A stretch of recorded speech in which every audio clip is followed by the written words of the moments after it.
The story begins as a hero steps in to save a little girl from being swarmed by a horde of goblins, and she can't help but admire his courage. Some years later, Laos the hero goes to the Adventurers Guild to take up a quest. When a lady asks him for a team-up, other adventurers in the guild are stunned by the girl's action. The girl offers to team up with Laos after seeing his sign asking for recruits to join his party. She introduces herself as Narcina, telling Laos she's a skilled martial artist, while Laos introduces himself and tells her he's a healer, but he still doubts his ability. Amherst, an employee of the guild, suddenly cuts into their conversation, asking Narcina if she knows Laost's identity. She informs her that Laost is an incompetent healer who only knows the most basic spells despite growing up as an adventurer. She informs Narcina that Laost is a loser because despite his years of being an adventurer he's yet to learn any advanced healing spells. She informs Narcina that Laost was recently kicked out of his previous party because he couldn't use a detoxification spell to save his party members. Everyone in the town knew about Laost's incompetence, giving them a reason to ignore his recruitment posters. Amherst tells Narcina she will run out of money if she teams up with Laost because he doesn't get paid since he can't complete quests as a healer. Narcina shows Amherst her purse, assuring her that she will be fine because she is well off. Amherst warns Narcina not to walk around with such a huge bag of money because most of the adventurers in the town are gangsters and they will prey on her. Narcina thanks Amherst for the advice, but Amherst offers to help her get into a beginner party after figuring out that she just started as an adventurer. Amherst asks for small handling fee to help Narcina mediate the process, but Narcina turns her down because she's set on teaming up with Laost. Amherst can't understand why Narcina is resolved to team up with Laost, but she obliges her request. She hands them a party application form, telling them to keep it handy so they can always refer to it in case of a dispute. While Laost is filling out the form, Narcina keeps admiring him, glad to have finally met her hero from the past. Laost asks her to write her name on the form and she gladly does so. After they fill out the form, Amherst demands the handling fee from Laost, who reluctantly takes out some money from his little coin pouch. Amherst gladly accepts the fee as Narcina is excited to be in the same party as her hero. They leave the guild as Laost goes over the details of the Mardat Labyrinth. No one has yet to explore its deepest parts, so there is no information about the kind of monster the master of the labyrinth is. Many adventurers were curious about the labyrinth, making the Mardat its largest city as they head to the labyrinth. Narcina wonders if they are qualified to explore it, since they newly formed parties. This recounts Amherst's warning, telling them they can only explore the grasslands of the west since Narcina is still a novice. Laost knew that Amherst's advice was reasonable because the monsters in the grasslands to the west were the weakest compared to the other locations around the city. It is a befitting place for beginners to start their adventuring, but Laost tells Narcina the grassland is so massive that monsters rarely appear. He tells her there are more monsters in the labyrinth, assuring her they won't be harmed so long as they don't venture too deeply into it. Laost's assurances convince Narcina. They arrive at the labyrinth entrance and are about to enter when Narcina cuts Laost off. She tells him she needs to take the lead because she's a martial artist and he's a healer. Laost agreed with her because she made a logical suggestion. Narcina leads the way and Laost follows behind her, marveling at her youthful enthusiasm. They enter the labyrinth, and though Laost is glad that Narcina is so motivated, he wonders if her combat skills match her enthusiasm. They suddenly encounter monsters in the labyrinth and Narcina immediately takes them down. She takes down the goblins so easily, trying to show off her strength to impress Laost, who commends her for being strong. Narcina gladly takes in his praises, glad to be useful to her hero. The monsters drop an item which Laost and show off to Narcina. He tells her adventurers make a living by selling monster drops like the magic stone to the guild. Narcina wonders why the magic stone is so valuable to the guild, and he tells her they make use of the magic which resides in the magic stone. Laost teases Narcina for knowing little about adventuring despite claiming to be an adventurer.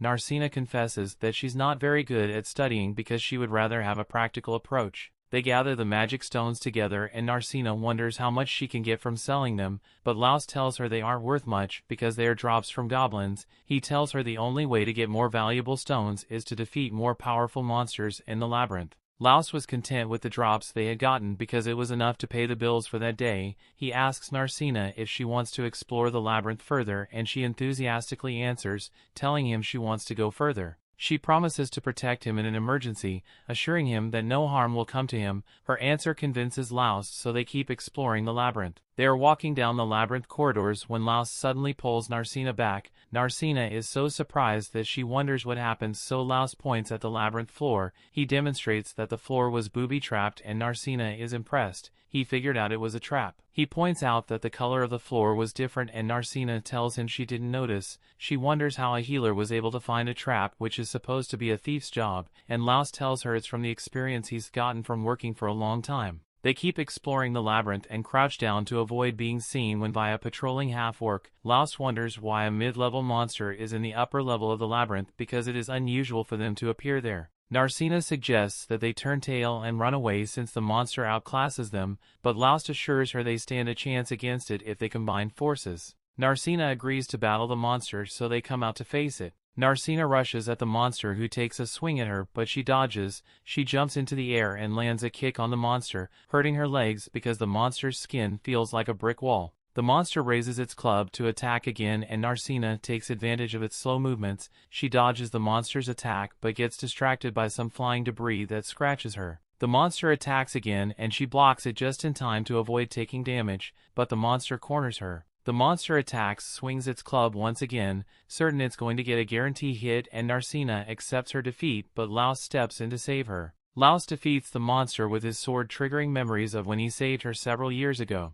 Narcina wonders if Laust is just a healer and tells her he has acquired many other skills because he has been an adventurer for a long time. Narcina is impressed by his variety of skills, but Laust suddenly notices that she's injured. Narcina tells him not to worry about it because it's a scratch that will heal in no time, but Laust tells her even the smallest scratches need proper treatment. He tends to her wound, healing it immediately. They go for the drop from the half-orc and Narcina is impressed by how much bigger the monster's magic stone is compared to that of the goblins. Laust is glad the magic stone will fetch a good price because it has a high magic content. He asks Narcina what she wants to do next, suggesting that they go back since they've gotten so many magic stones, but Narcina tells him she's still capable of fighting. They decide to keep hunting monsters while Narcina is still bursting with energy. After their exploration, they return to the guild with the magic stones and Amherst is surprised they defeated so many monsters in just half a day. She realizes that Laust took Narcina to the labyrinth instead of taking her to the grasslands as suggested. She scolds Laust for taking Narcina to the middle level of the labyrinth because it's the only way to get a half-orc magic stone,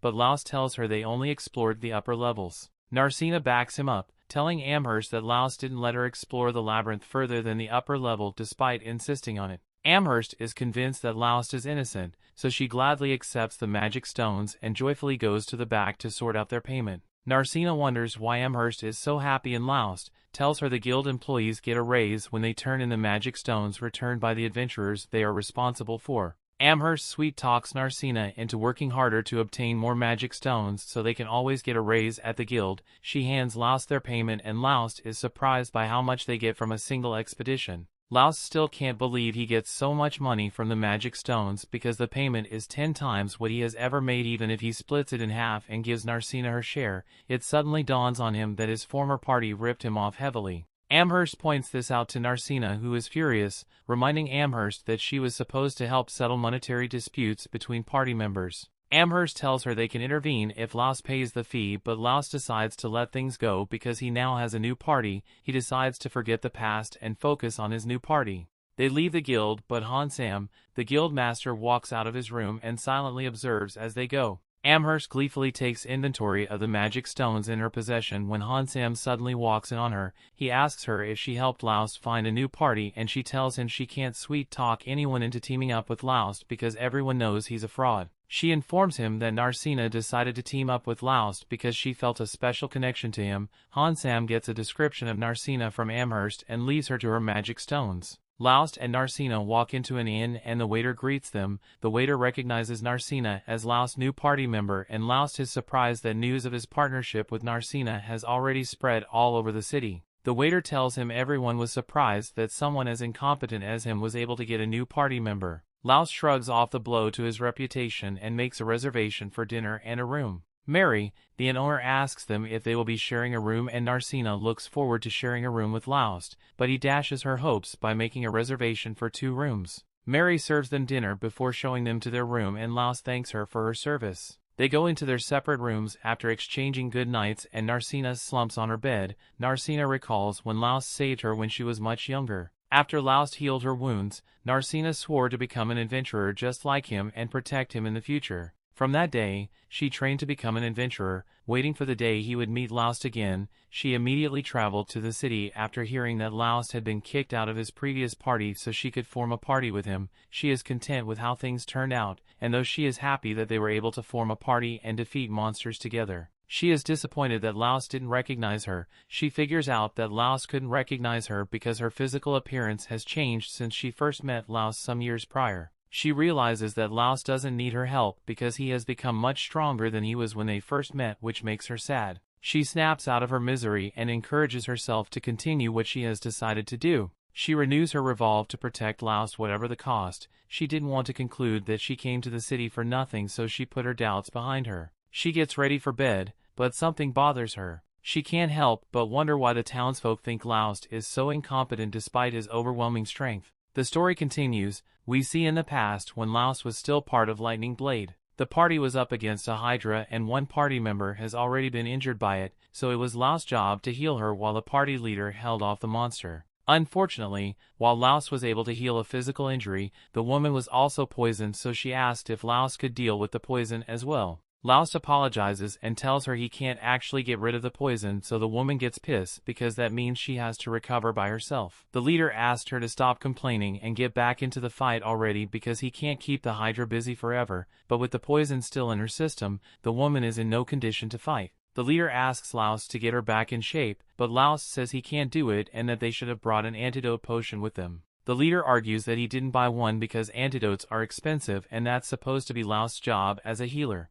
Since Laust and Siberia aren't going to get much help for now, the leader turns to the mage and asks her to do something to help him because he can't handle the Hydra himself. So Armia tries using a flame spell, but it does absolutely nothing against the Hydra, so she gets scared and drops her staff. Margulis is given up on his party's incompetence, so he turns around and orders everyone to retreat immediately. Since Margulis gave up, Armia breaks down and runs away as well, followed by Laust and Siberia, who still can't walk, so Laust is helping her. However, as they are leaving, the Hydra key to close eye on Laust for some reason. Once they got back to the guild, Margulis took great joy in telling Laust that he was being kicked out of the Lightning Blade party, and he justifies his decision by saying it's Laust's fault that they couldn't defeat the Hydra, but Laust doesn't think he's the only one to blame since both Margulis and Siberia were so excited to battle a Hydra that they stayed up all night and went into the fight sleep deprived. The two of them refuse to accept any accountability for the failure, so they both look to Armia and tell her and decide who is at fault. Armia doesn't want to put the blame solely on Laust, but she also performed terribly during that battle, so she doesn't want Margulis targeting her instead for being useless, and thus she decides to throw Laust under the bus. Laust soon wakes up from his dream, and he realizes that he must still be bothered by what happened to him that day. Back before Laust during the Lightning Blade, he was already known as an idiot healer by everyone in town, although he still dreamed of becoming a first-rate adventurer. So when a party reached out to him with a position, Laust was overjoyed and jumped at the opportunity. However, once they were in a labyrinth, Laust soon found out that they hadn't hired him because they wanted a healer, they hired him because they wanted a human sacrifice and distract the monsters. Laust was tossed out and forced to run for his life, while his so-called party members at the time tried to walk past him without a care in the world, but all of a sudden, the monsters earned their attention away from Laust and began attacking the other party members instead, they into a total massacre. In the end, Laust was the only one who managed to survive, and while he knows it is normal for a weak commoner like him to be treated this way, he still wished that someone would acknowledge him as a real adventurer. Just then,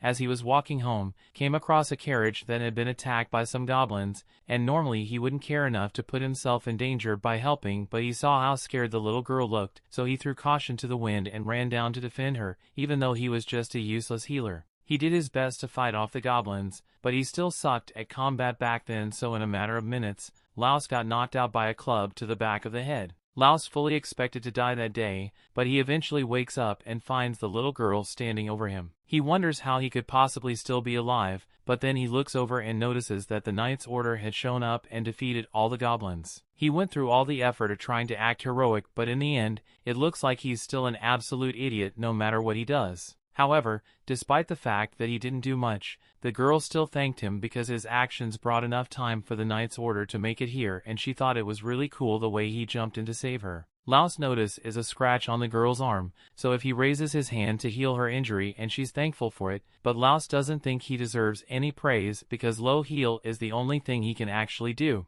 The girl looks confused, so Laos tells her all about his weakness and how he was just tricked into going into the labyrinth just so he could be used as bait, and she feels sorry that he had to go through such a thing. So she stands up and declares that she will become an adventurer in the future and form a party with him so she can protect Laos. Soon enough the girl left with the knight's order, and by now Laos have pieced together that she was the daughter of a noble family, so he never believed she would actually become an adventurer or that he would ever meet her again, but nevertheless her words gave him courage. So he decided to continue doing his best to become a proper adventurer. He went on a journey and soon found himself a mentor, so under their instruction he began his training arc, and worked tirelessly for countless hours to improve himself, and while as a healer he could still only use basic heal, he developed many other useful adventurer skills, so he was confident that he would no longer be a burden to anyone.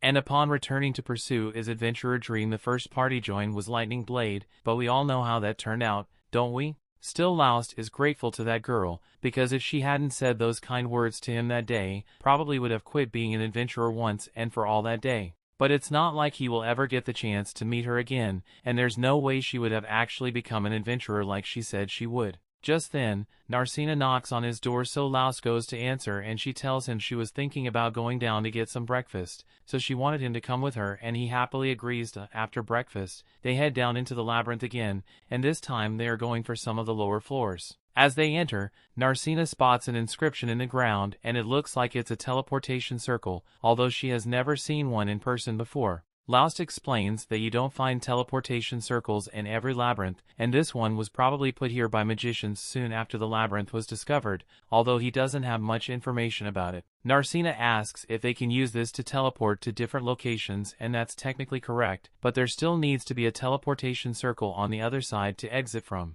That sounds really convenient, so Narcina wishes there was a teleportation circle installed in the city, so they didn't have to walk all the way out here, but the knowledge used to create these circles was lost hundreds of years ago, so there's no way to make new ones. They both step onto the teleportation circle, and after a bright flash they appear on one of the lower floors. Laos tells Narcina that this is one of the mid-level floors, so the monsters here are going to be a lot stronger than the goblins she fought yesterday, and he wants her to be extra careful. Laos and Narcina begin fighting their way through the floor, but Narcina goes off on her own and tries to punch a lich, but Laos warns her against it. Liches are monsters made up of pure spirit energy, so physical attacks won't work on it. Laos suggests they fall back since they don't have anything that can damage the lich, but Narcina says she actually has a trick up her sleeve that she may be able to work against it. Laos decides to trust her, so the two of them face off against the lich, and Laos goes out in front to act as bait. He then starts running away, and as the lich chases after him, he runs past Narcina, who is preparing herself to take the lich down.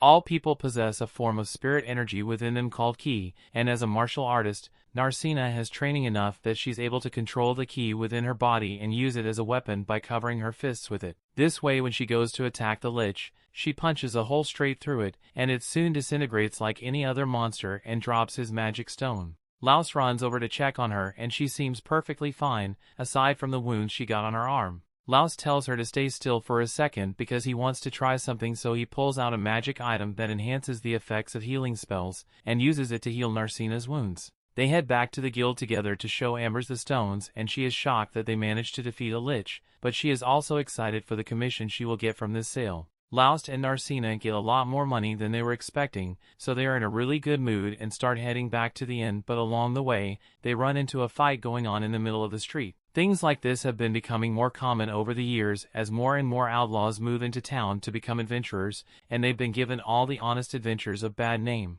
It's a real mess, but there's nothing Laos or Narcina can do to change it, so Laos suggests that they should just enjoy their money and have a fancy dinner tonight. A little while later, Laos and Narcina are seated at their table and then serve one of Mary's best dishes to eat. While they eat, Narcina says she has a question she's been meaning to ask, so she points out to the giant stone pillar on the edge of town and asks what that thing is. At first she thought it was a building, but it has no windows or doors, and it doesn't look like a monument either, so it's really confusing. Laos shares her confusion and explains that he doesn't know what is either. He once got curious about it and asked one of the workers about it while it was still being constructed, but the workers didn't know what it was for, or who was paying to have it built. Narcina can't believe something like that was possible, but apparently an agent just showed up one day with some money and blueprints, so no one ever met the funder. Still, as strange as it may seem, Laos just chalks it up to some billionaire doing random shit, and he's perfectly fine with that since the towers aren't actually hurting anyone, but he also wishes some of that money could have gone towards building a wall for the city since it doesn't have one.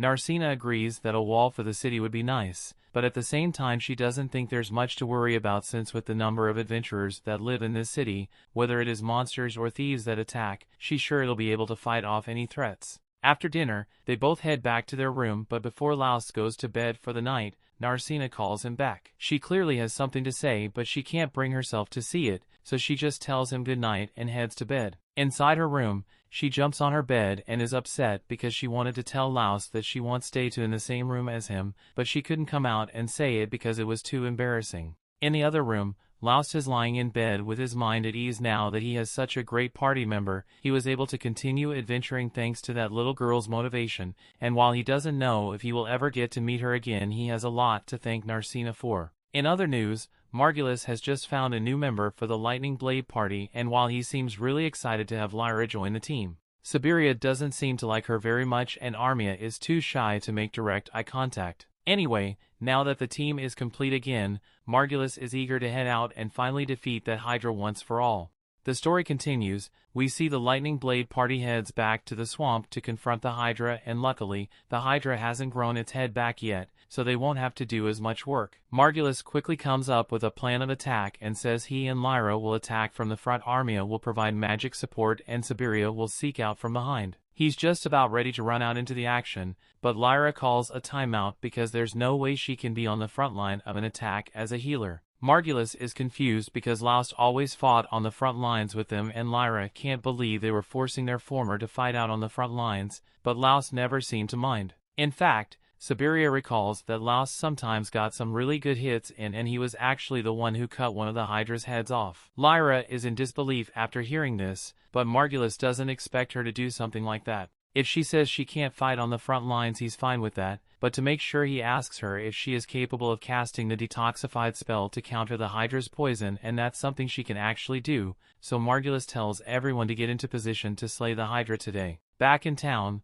Laos and Narcina have just returned from their latest trip into the labyrinth, and Amherst is glad to see that they've brought more gems to sell to her, but she reminds Laos that he shouldn't push Narcina too far because she is still only a new adventurer, so Laos assures her that he's being very careful about the fights they get into. Amherst is glad to hear that they're being cautious, but there's still a limit to how much can be done with a party of two, so she suggests that Laos and Narcina should think about recruiting some new party members to make things easier for them. Laos agrees that more party members would make things easier, but ultimately, he decides that it isn't worth the hassle since he and Narcina are already making a lot of money as they are. Amherst admits that he's right, since with the amount they've been making recently, they could probably rent a house instead of staying in an inn if they wanted to. Narcina had no idea it was possible to rent a house in the city, so Amherst explains that there's a limit to the amount of equipment and items that you can store in an inn, but that's not an issue when you have a private room, although it's quite expensive, but the real value shines when there's a male and female party, so the extra privacy allows for a lot of late-night activity.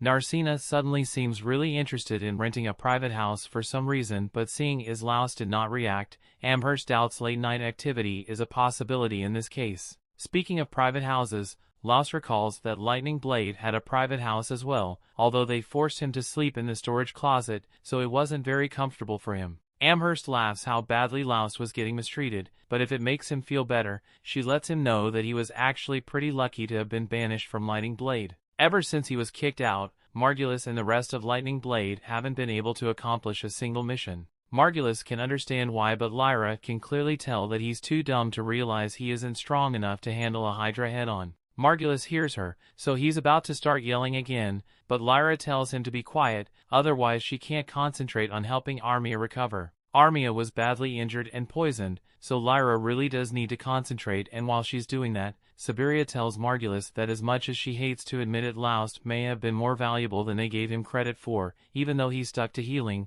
he was still able to get the job done in the end, and he also didn't notice that they were scamming him out of his money, so he was the perfect party member. Margulis is really wishing Laust hadn't quit, but Siberia reminds him that he was actually the one who kicked Laust out of the party, and he made a big show of it too. Margulis had totally forgotten all about that, but if he was the one who kicked Laust out, then he thinks it should be easy to get him back. All I have to do is ask, and he is sure Laust will rejoin the party immediately, because after all they're the famous Blades of Lightning, so no one would turn down an invitation to join the party, although Siberia is starting to question if she even wants to stay in the party at this point. By the next morning, Lyra is finally done healing Armia, so she wakes up and thanks her for the healing, but Lyra is just happy she could help. She asked if Armia feels well enough to eat, and since she does, Lyra heads downstairs to get some food for her, but when heads downstairs to ask where the food is stored, she realizes Siberia and Margulis are gone, and she has no idea where they went. Margulis and Siberia are currently the guild,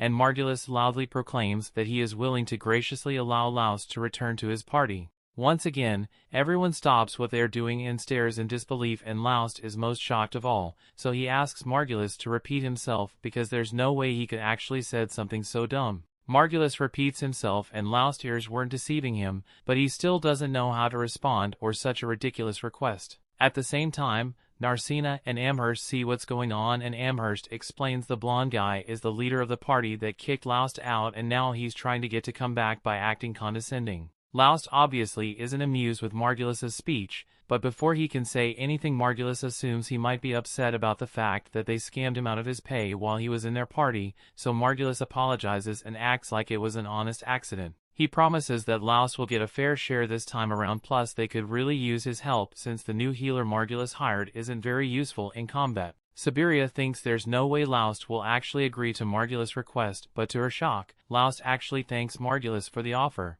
Narcina refuses to let Laust be stolen from her, so she runs out in front of him and starts yelling at Margulis, saying Laust will never join his party again. Laust touches her shoulder and tells Narcina that she doesn't need to worry about him leaving, after which he turns to Margulis and tells him that he was only saying thanks to be polite, but he has no interest in ever joining his party again. Margulis can't believe he got turned down, and so if he starts getting desperate and accuses Narcina of trying to use Laust because she realized he is actually really useful to have around. All Margulis's aggressive pointing is starting to get on Laust's nerves, so he grabs Margulis' hand and warns him that if he ever does anything to hurt Narcina, Laust will make sure his body will be mangled beyond recognition. Laust then turns to leave, and Narcina pauses for a second to rub it in Margulis's face one last time. After they've left, Margulis doesn't know what to do, but he still wants to defeat the Hydra, so he yells at Amherst to recommend him a new adventurer for his party, preferably one who can handle fighting on the front lines alongside him, and Amherst really doesn't want to have to deal with him,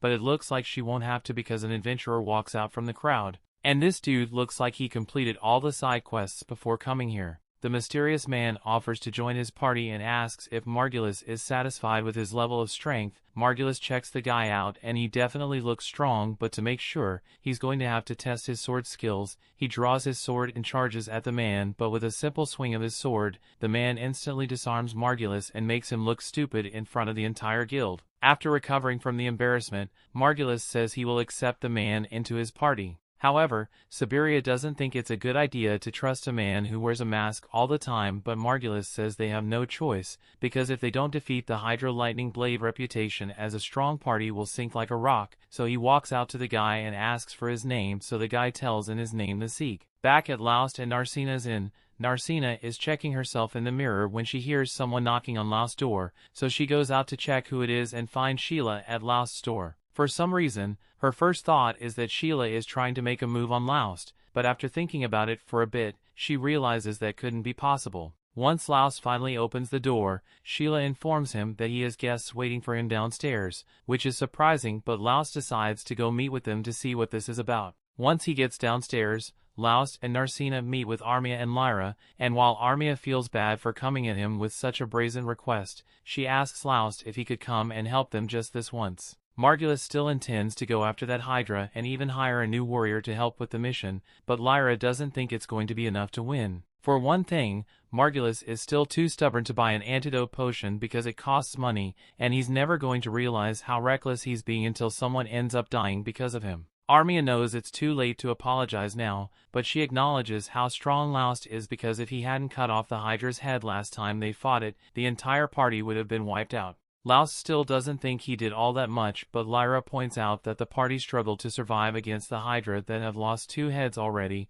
so they would have been dead meat if it was in perfect condition. Laos asks what exactly Armia is asking him to do, so Armia stands up and says she wants Laos to fight with them, because she's sure they can defeat the Hydra if he is there as well. She's basically asking him to rejoin Lightning Blade, but Laos already had this conversation with Margulis earlier today and his answer remains the same. Narcina wonders why Armia seems so determined to help Margulis out since this whole odd party must be horrible for her to deal with. And yes, Armia believes Margulis has a lot of flaws, and I mean a lot. Even so, he's still her party member. Narcina becomes angry after hearing this because Laos was her party member as well, but she did absolutely nothing to support him when he was being mistreated. Armia begins crying and apologizes for what she did to Laos, but at the time she was scared that if she didn't go along with what Margulis said she would be kicked out of the party as well. She's a new adventurer, so she doesn't know any other parties to go to, but she now realizes that what she did was wrong and that Margulis is wrong for the way he treated Laos.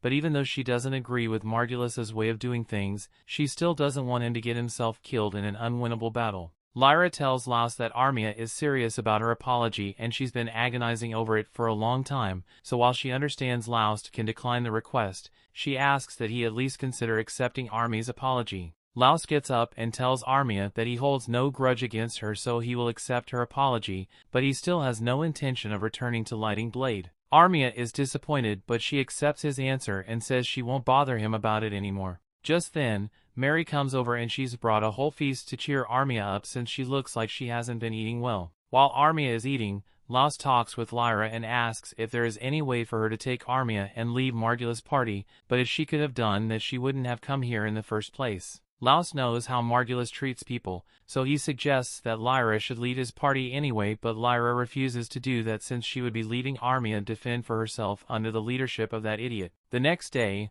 Margulis finally introduces Lyra to Sieg since they will be fighting the Hydra again today, but she seems to recognize him from somewhere, so she wants to have a word with him. She asked what he's doing here and why he is disguising himself, but Sieg is still trying to pretend that he has never met Lyra before, so he tries walking away, but as he does so she notices the sword on his back which used to belong to a person named Ronaldo, so she accuses him of stealing it, but Sieg denies it and says it was handed down to him as a gift, so he's no thief. He may have cleared his name of theft, but the fact that he admitted knowing Ronaldo lets Lyra know that he is indeed the same Sieg she knew. However, she decides to keep his secret identity hidden, since it seems important to him. Later on in the day, Laos and Narcina are heading into the labyrinth as they usually do, but he can't help but worry about Armia and the rest of Lightning Blade because he has no idea if they are truly ready for the battle or not.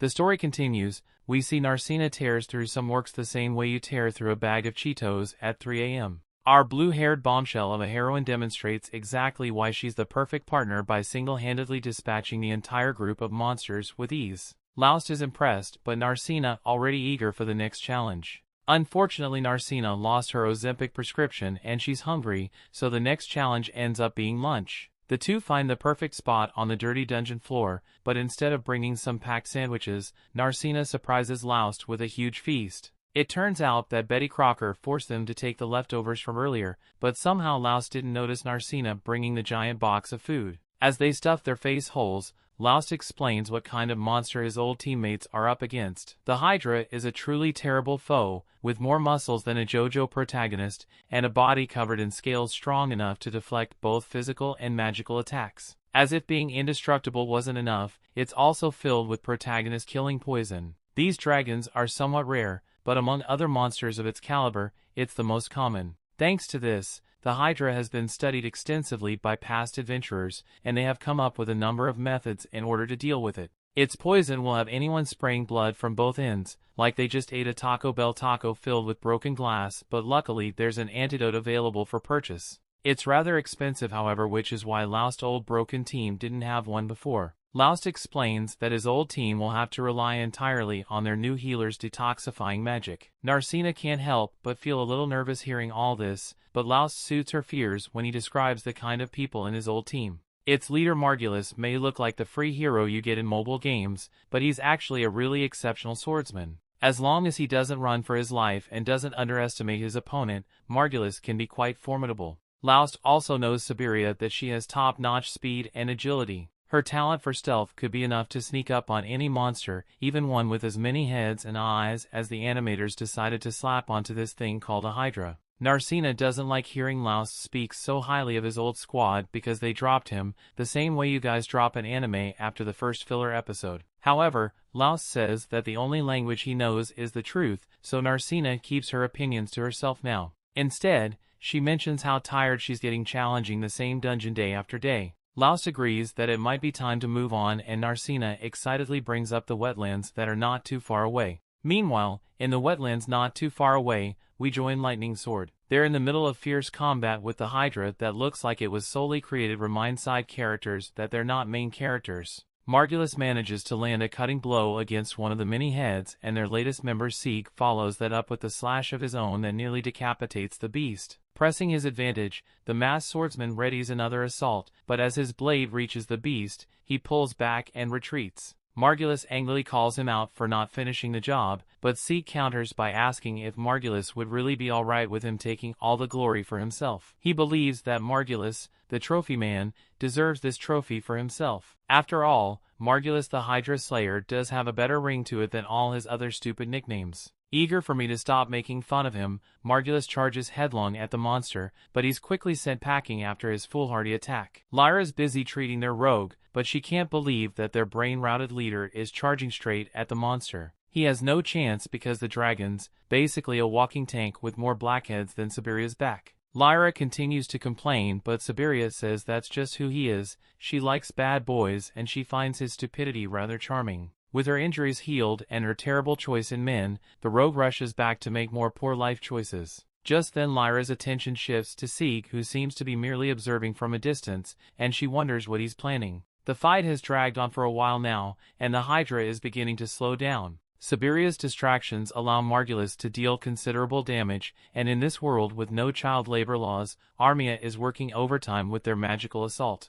With their powers combined, Lyra is confident that the Hydra will soon fall. Her hopes are shattered when the Hydra sends a huge rock into the chest of the little child labor who now wishes she was assembling Nikes like the other kids. Armia is terrified to see that the monster has now fixed its gaze on her. She lets out a blood-curdling scream as it draws close, and things take a dark turn as something strange begins to happen. A dark smoke-like substance begins emanating from her body that no one can identify until Seek points out that it's fear. As it turns out, fear is exactly what monsters like to Hydra feed on to grow stronger. What's odd is that fear is not something usually visible to the naked eye like this. The team soon realizes that they have been surrounded by the smoke as it flows in from every direction. Lyra shocked to realize that what they are seeing is mana, something only found in the deepest parts of the labyrinth. Mana, fear, or whatever this mist is, the Hydra absorbs it hungrily and it begins to change. With enough magical power, monsters are capable of mutating something that can often increase their abilities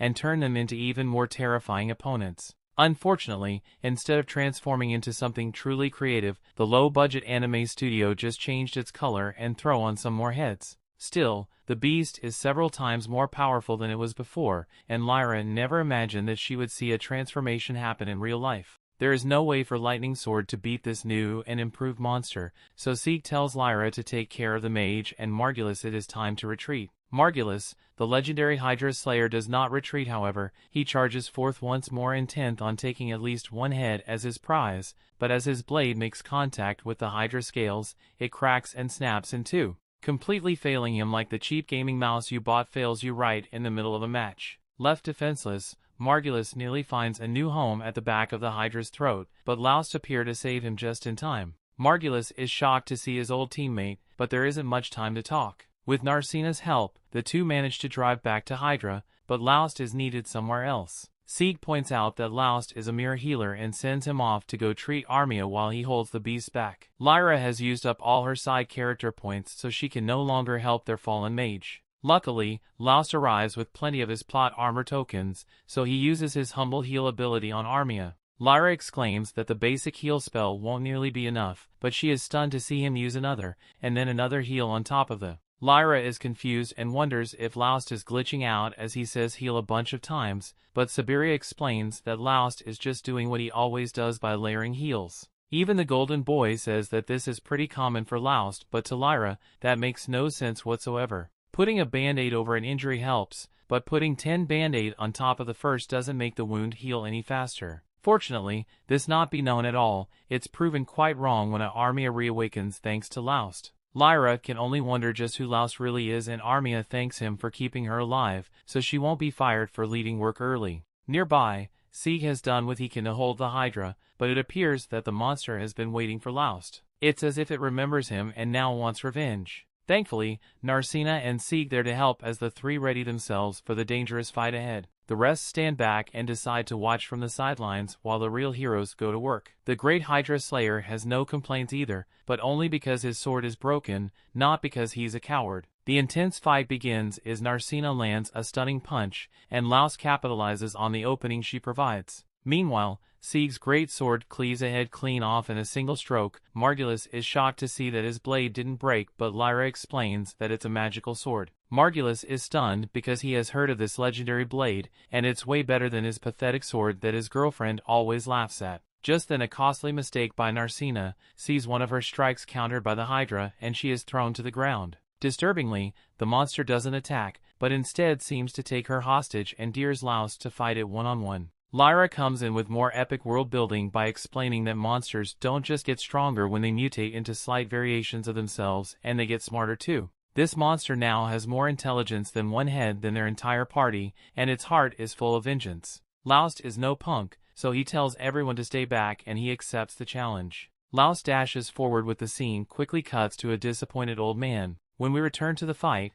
we see the Laust has been defeated. Even though the dragon has 1,000,000 IQ points, it's still not above flexing on noobs, so it's taunt Laust with a battle cry. Laust just hopes that the dragon won't start teabagging him, and he reaches out to his loyal teammate before losing consciousness. The others tremble in fear as they're out of options, but Laust's body begins to pulse. Everyone is shocked as our hero finds the strength to rise again, this time burning with the terrible aura. It turns out that the mysterious old man was not disappointed by Laust's weakness, he was disappointed that the power inside Laust that should have remained in eternal slumber has now awakened. Just then a glowing horn spots from Laust's forehead, as he's infused with the sudden burst of power. The dragon instantly senses the danger, so it moves in to end the fight quickly, but it's too late. With one fell swoop, Laust destroys the Hydra, cutting it down to size before he himself collapses unconscious. When our favorite OP healer awakens, he finds a very worried Narcina leaning over him. Thankfully, Lyra was there to heal him back to health, but she reminded him that such magic doesn't grow on trees,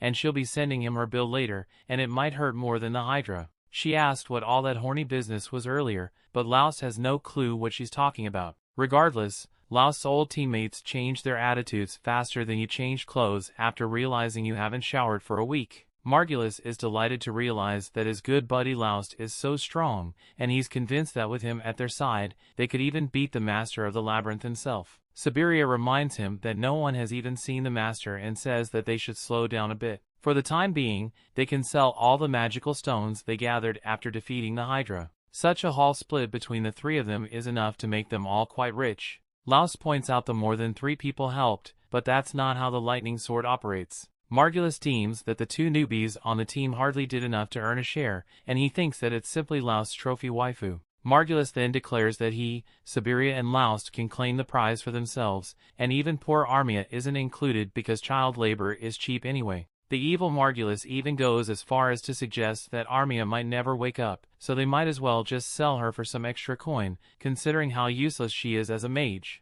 Narcina quickly fed up with this dark turn of events, so she knocks Margulis off his feet with one solid punch. The fallen trophy case starts whining that guild members are forbidden from fighting each other, and he demands that others testify against Narcina. Naturally, the people he just pissed off didn't see a thing and they have nothing to testify to. Luckily for him, his partner in crime is there to back him up, and she says that should let the guild know that they're collaborating to break the law. Sieg has a change of heart and says that he might have seen something after all. However, much to Margulis' chagrin, he reveals that what he saw was someone trying to human traffic a young girl. Lyra agrees some pervert definitely tried to sell an unconscious person off, an evil felony that demands punishment, even in a fictional anime world. Sieg says that he can't let this go, and Margulis is shocked when he hints at what his real identity is. Afterwards, Margulis and Siberia get their just desserts and are tied up, like you or when you're watching anime and your friends want to hang out. Sieg takes off his tiny mask that hides absolutely nothing to reveal his true identity. His real name is Zyge, an absolute shocker by the animators. It turns out that he's an adventurer from the Royal Adventurers Guild, which is a pretty big deal. He explains it as part of the Royal Guild. He's there to police other adventurers and to safeguard the town, a job usually meant for local adventurers who have been lacking as of late. When he first arrived to investigate, he immediately ran into Lightning Sword and has been closely watching them ever since behind his perfect disguise. Zyge was completely unrecognizable behind the mask and he witnessed a lot, so it's no surprise that Margulis and Siberia are judged to be unfit for the guild and will be expelled from the association. The two are likely to end up serving a lifetime of forced labor, mopping up baby oil after every ditty party. Their wailing and whining begin, but the two are ignored as Laust says to speak with Zyge in private. Amazingly, he asks that his old teammates be spared for some reason. Laust explains that once those two were good adventurers with dreams and aspirations, but were corrupted by the idea of being the very best. They may crave wealth and social status, but they aren't truly evil, just misguided and lost.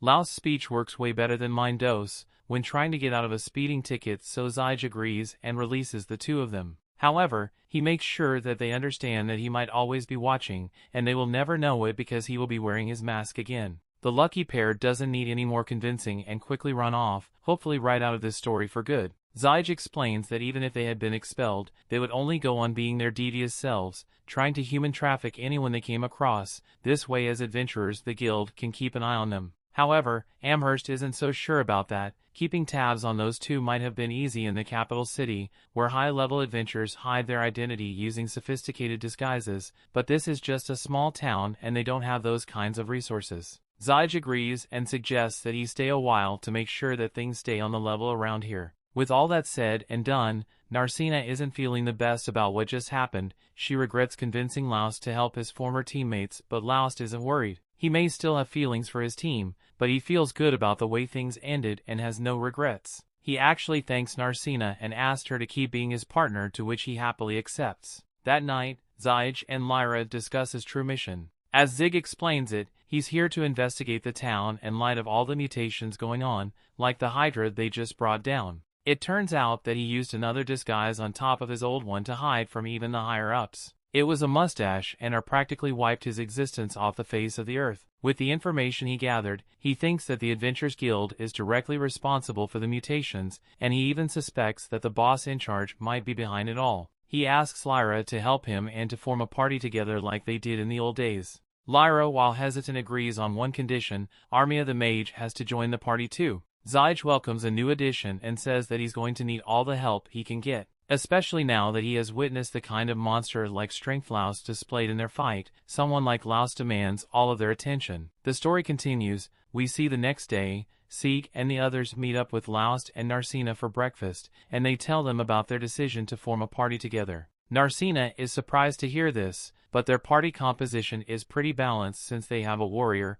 a healer, and a mage. Narcina asks Armia if she's alright with this arrangement, and Armia is more than satisfied because she would have had nowhere to go. Sieg and Lyra hadn't taken her in, so she feels deeply indebted to them for it. After breakfast, Narcina asks Laust what he wants to do today, and surprisingly Laust says the first thing he wants to do is head to the guild. Normally they wouldn't head there so early in the day, but with all the commotion yesterday, he forgot to exchange the Hydra magic gem for money, so he wants to get that done now. But the gem isn't the only reason he wants to go. He has been thinking about taking on a quest from the guild, since it's a way they could make money aside from selling magic gems. Narcina knows quests involve accepting jobs to do things like defeat monsters, find special items, or act as bodyguards for a group, and in exchange for the service the guild will pay them money, but she has never considered taking the quest herself before. However, Laust tells her that if she wants to continue doing well as an adventurer, then she's going to have to gain some experience with completing quests alongside fighting monsters. Narcina has touched that Laust is thinking about her so much, but when Laust notices that she's gone quiet, he asks her if something is wrong, and his face is a little too close to hers, so she's all embarrassed and tries to change the subject. A little while later they finally arrived at the guild, but it seems like all eyes are on them for some reason. Narcina wonders why the atmosphere here seems so hostile, but then Laust overhears some of the adventurers gossiping about how he single-handedly slayed the Hydra, and he now understands what's going on. He pulls Narcina aside to warn her that they are going to need to be careful from now on since the others in the guild have learned about their fight with the Hydra, and there may be some people here who will try to steal the Hydra magic stone from them since it's really valuable. Just then Laust and Narcina are approached from behind by a group of adventurers, and Laust recognizes the leader as Marnell. Marnell says he wants to have a little chat with Laust, but Laust is hesitant to agree since it looks like Marnell is trying to jump him. Marnell realizes there has been a misunderstanding here, so he tells his guys they are making Laust nervous so they should go wait outside for a minute. Marnell apologized for coming to him with such a large group, but when his guys heard that Laust the Ignoramus defeated a Hydra single-handedly, they all got curious and wanted to ask him about it. But before any of that, Marnell wants to sincerely apologize a lot for not helping him out when he needed it. Everyone in the guild knew that Margulis was mistreating Laust, yet none of them did anything to fix the situation. They all just looked the other way and ignored Laust's issues because they didn't want to have to deal with Margulis, and worse yet, they all mocked him behind his back, so they were just as bad as Margulis. While Marnell may not have done anything to Laust directly, he knows the way he ignored Laust was terrible, so he hopes Laust can forgive him, but Narcina cuts him off and says his apology is not accepted. Laust had to endure years of torment and mockery from everyone in this guild, so if they want forgiveness, Narcina says they all have to get on their hands and knees and beg for 3 days straight. Laust pleads with Narcina not to take things too far because if she actually forces him to do that, then everyone is going to think Laust is the bad guy here. Besides, even if he may have defeated the Hydra, Laust is still an inadequate healer who can only use one heal spell, so he doesn't think they were wrong when they called him an ignoramus. Laust clearly hasn't learned anything about self-respect because he tells Marnell it's okay for people to keep calling him Laust the Ignoramus, and extends his hand for a handshake to show that he has no hard feelings about it. Marnell shakes Laust's hand and tells him that if he ever finds himself in trouble, then he and his party will do whatever they can to help. Now that that's over, Laust and Narcina finally take the Hydra gem to Amherst so she can appraise it, but Amherst is left in utter disbelief because this is the most unique magic stone she has seen in a long time. The Hydra's mutation caused a drastic change in the composition of the stone, so now she says it might be worth well over 10 times the original price. Monster mutations don't happen often, so any mutated stone would be worth a lot on its own, but this one is from a Hydra, so it's especially rare. The fact that the Hydra mutated in the wetlands is also a problem though, since monster mutations require an enormous amount of mana, and the wetlands normally don't have enough mana to facilitate yet. It's possible for mana accumulate outside the labyrinth, but it's unlikely for that to happen naturally, and there's also the fact that Laust and Narcina encountered a high-level orc on the upper floors of the labyrinth, so there's definitely something going on in there. Narcina asked why the guild hasn't done something about this, like send an expedition out to investigate the cause of these strange occurrences, and that's a good question, so it's Hansam, the branch manager, happens to be walking by. Laust and Narcina decide to report the matter to him. In Hansam's office, Laust and Narcina give detailed accounts of the high-level monsters on low-level floors and the Hydra mutating outside the labyrinth, but Hansam doesn't seem to care. Laust tries to convince him that this is a serious issue, since if they don't find out why monsters have been getting stronger lately, then other adventurers might end up getting hurt. But once again, Hansam says he doesn't have time to deal with such a trivial matter, and if adventurers end up dying because of something like this, then they were probably better off dead anyway. Laust sees that Hansam has no intention of investigating the events, but even if he's not going to do anything about it, Laust suggests that he should at least post a warning to let people know of the new dangers, but Hansam seems at a personal grudge against Laust, so instead he warns Laust to either stop complaining or to get out of this town. They aren't getting anywhere Hansam, so they leave his office, and Narcina is really pissed at him for what he said. Laust tries to calm her down and says Hansam is probably too busy to deal with the issue, but that's not why Narcina is angry. She's angry because of the way Hansam treated Laust, because there was no reason for him to be so hostile, but Amherst tells her that that's just the way Hansam, the master of this guild, Mist, is an old and reclusive person, so they almost never leave their office. That's why Hansam has been left in charge of running the guild, and though he may not be the best person, he gets the job done, so there aren't many complaints about him. The only problem is that he expects everyone to be perfect, so he would constantly berate people for even the slightest mistakes, and that really gets on her nerves. That aside, Laust says she has a favorite ask of Amherst since he was hoping to pick up a quest with Narcina. Amherst is more than happy to help, so she brings out a list of all the quests that are available at the moment and allows Laust to look through it. The quests all seem to be pretty mundane, especially this one about a guy looking for a fishing buddy in the labyrinth, so Narcina is really disappointed. Amherst understands that Narcina thinks it's a bit lame, but she would still be getting paid for it, so it's an official job and she shouldn't look down on it. While Laust is looking for the rest of the list, he notices a quest which involves defeating a monster, and Narcina seems to be a lot more excited about this one, since it sounds like it will be action-packed. She says she's interested in taking this quest, but Amherst is a little hesitant to let her have it since it's not exactly a good fit for their party. The quest is to eliminate a phoenix that lives near one of the mid-4 teleportation circles, and if they manage to pull it off it would earn them a lot of money, but a party consisting only of a healer and a martial artist won't stand a chance against that kind of monster. Laust agrees with Amherst on this since it would be practically impossible to defeat a flying phoenix when they don't have a long-ranged attacker. Amherst says she would only allow them to accept the quest if they had a warrior and a mage,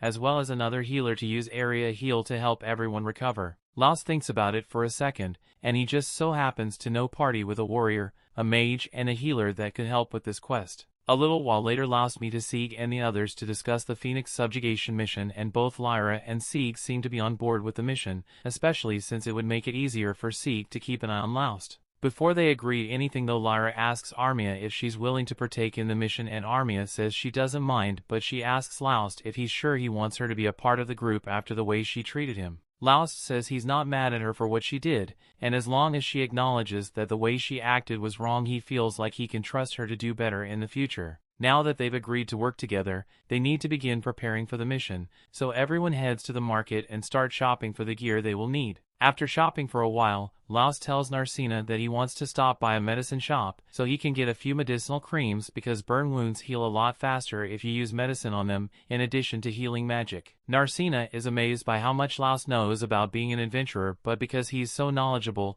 Narcina almost never gets a chance to make herself useful, and she's worried that Laust might not need her around anymore. While Narcina was in deep thought, someone sneaks up from behind and grabs her, so Narcina instinctively reacts and tries to punch her attacker, but the attacker seems far more skilled than Narcina anticipated as she effortlessly dodges the punch and jumps backwards. Once Narcina gets a good look at her, she realizes that she actually recognizes the attacker. The woman's name is Ralma, otherwise known as the Fire Goddess Adventurer, and she's pretty close with Narcina's father, so she was sent here to check on Narcina since she pretty much ran away from home to come here. She assumes the reason Narcina ran away from home as the man behind her, but now that she gets a good look at him she recognizes Laust, and Laust seemed to recognize her as well. They all head to a restaurant so they can talk, and Laust explains to Narcina that he was once Ralma's student, although it was just for a short time, and Ralma thinks of him as a terrible student. She points her fork at Laust and tells him that she wants to discuss something with Narcina that directly involves her family, so she wants them to leave the table, but Laust stands his ground and tells her he won't be leaving. He's in a party with Narcina, so her problems are his problems too, and he's concerned that Ralma might try to drag Narcina back home against her will if he's not here. Ralma finds it amusing that Laust thinks he could stop her if she wanted to take Narcina, but Laust is more than willing to try if Ralma pushes the issue. Ralma tries to scare Laust by conjuring up a small firewall and launching it at him, but Laust is unfazed and easily evades it, so Ralma agrees to let him stay since he seems a lot more capable than he was the last time she saw him. Before they start discussing anything though, Narcina wants to make it clear that she didn't actually run away from home. Sure may have forgotten to tell her parents she was leaving, but she did leave a note saying she was leaving to go be with a man who was almost 10 years older than her. After hearing all that, both Laust and Ralma are shocked, and Laust is starting to understand why Narcina's parents would be so worried. Ralma assures them that Narcina's parents aren't against her becoming an adventurer, they just wanted Ralma to make sure that Narcina wasn't in any kind of danger here, and seeing as she is with Laust, Ralma is sure Narcina will be perfectly safe, so there's no reason for her to get involved any further. Ralma lets the two of them go on with their shopping, and she's glad she makes sure Narcina is alright, but that wasn't the only reason she came to this town. Her main mission is to figure out what the Guildmaster Mist is plotting, because there's definitely something sinister going on in this town.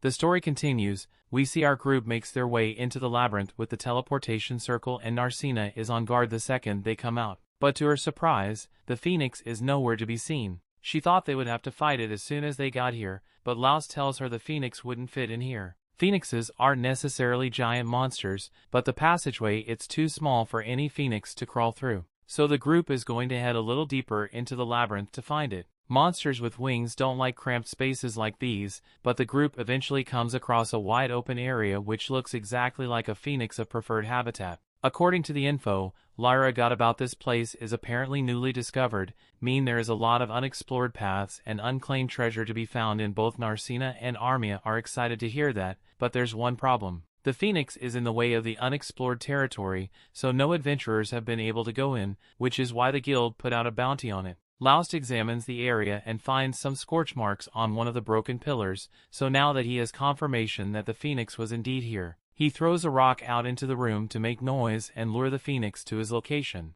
Before long, the Phoenix makes an appearance in all its blazing glory, and the group is ready to take it on. Meanwhile, back at the guild, Amherst is sitting at her desk, bored out of her mind, when all of a sudden Ralma walks in. Amherst is immediately intrigued and rushes up to Ralma to be the first to greet her. Ralma is surprised by how nice Amherst is being considering the fact that she's a guild staff member, and she's right to be skeptical since Amherst is usually anything but nice when it comes to adventures. But after one look at Ralma, Amherst could tell that she's no ordinary adventurer. Amherst has no idea of who Ralma is or what her title may be, but with all the expensive magic items Ralma is wearing, Amherst is sure she must be rich. She asks how she can help Ralma, so Ralma tells her she wants to meet with the guild branch president. Amherst is a bit taken aback since the branch president never accepts visitors, so she asks if Ralma has some sort of appointment, but Ralma never made one. Amherst then asks if Ralma happens to be a friend of the branch president, but Ralma denies that although she does have a relationship with the branch president,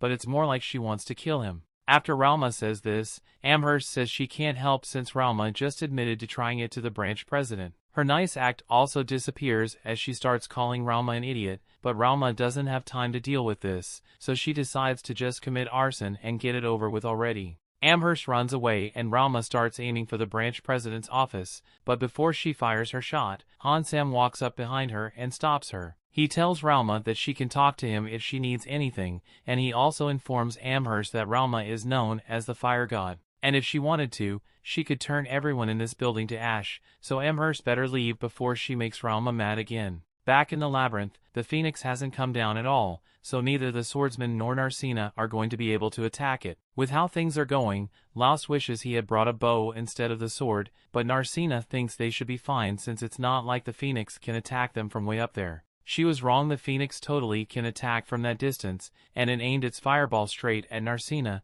so Laust had to jump in to save her. After he gets her to safety, he explains that while the Phoenix also attacks with its claws and fiery body, it can also launch long-distance fireballs, which makes it tricky to handle. Back of the guild, Ralma speaks with Hansam in his office, and before they start, he asks her if her complaint is about the situation in the labyrinth as well. Ralma is surprised that he would mention that, so Hansam explains that he just had a couple of adventurers complain to him about the dangerous conditions within the labyrinth. Ralma asks how he responded to their complaint, but all Hansam did was tell the adventurer to leave town if he doesn't like the working conditions. That doesn't seem fair, but that's beside the point because Ralma has a different complaint to make. She has noticed that there are a lot of thugs in the city acting as adventurers, and she believes the guild is intentionally bringing them here. Hansam is stone-faced and denies her claim. That's not the only thing Ralma wanted to talk about. There's also the matter of that giant pillar on the edge of the city, and the others like it all over town because she has a bad feeling about them.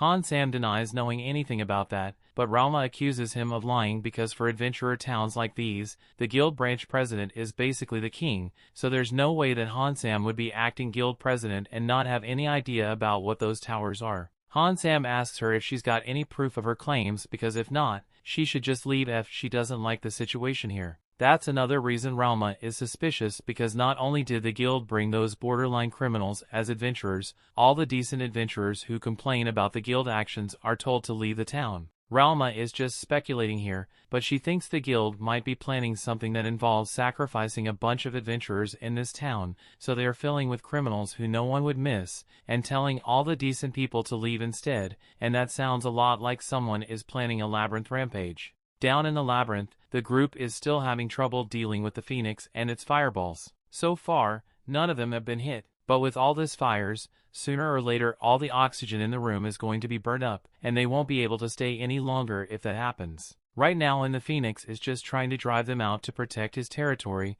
since it knows it can't beat the 5 of them in a fight, and that means they can escape if they need to, but they are here on a quest to take this thing down, so they got no choice but to fight it. Zyge asks Armia if she knows how to use water magic, and it's not her specialty, but she says she can cast a water area attack. Even if she can't completely wipe out the Phoenix, if she can at least take out a bunch of its feathers, then it should be enough to bring the monster to the ground and allow Zyge to finish it off. There's still a bit of a problem since it will take Armia while to cast her spell. But until then, Zyge promises that he will make sure she's unharmed. Laust and Narcina are also going to be there to help, so she can rest assured that the plan will work. Armia agrees to do it, so everyone charges forward and begins drawing the Phoenix's attention. While they have it distracted, Lyra tells Armia to get ready, so she begins casting her spell and forms a water arrow. Once she is done casting, she fires it at the Phoenix and the spell takes out one of the monster's wings, so it falls into Zyge's range of attack. Once the opportunity is presented,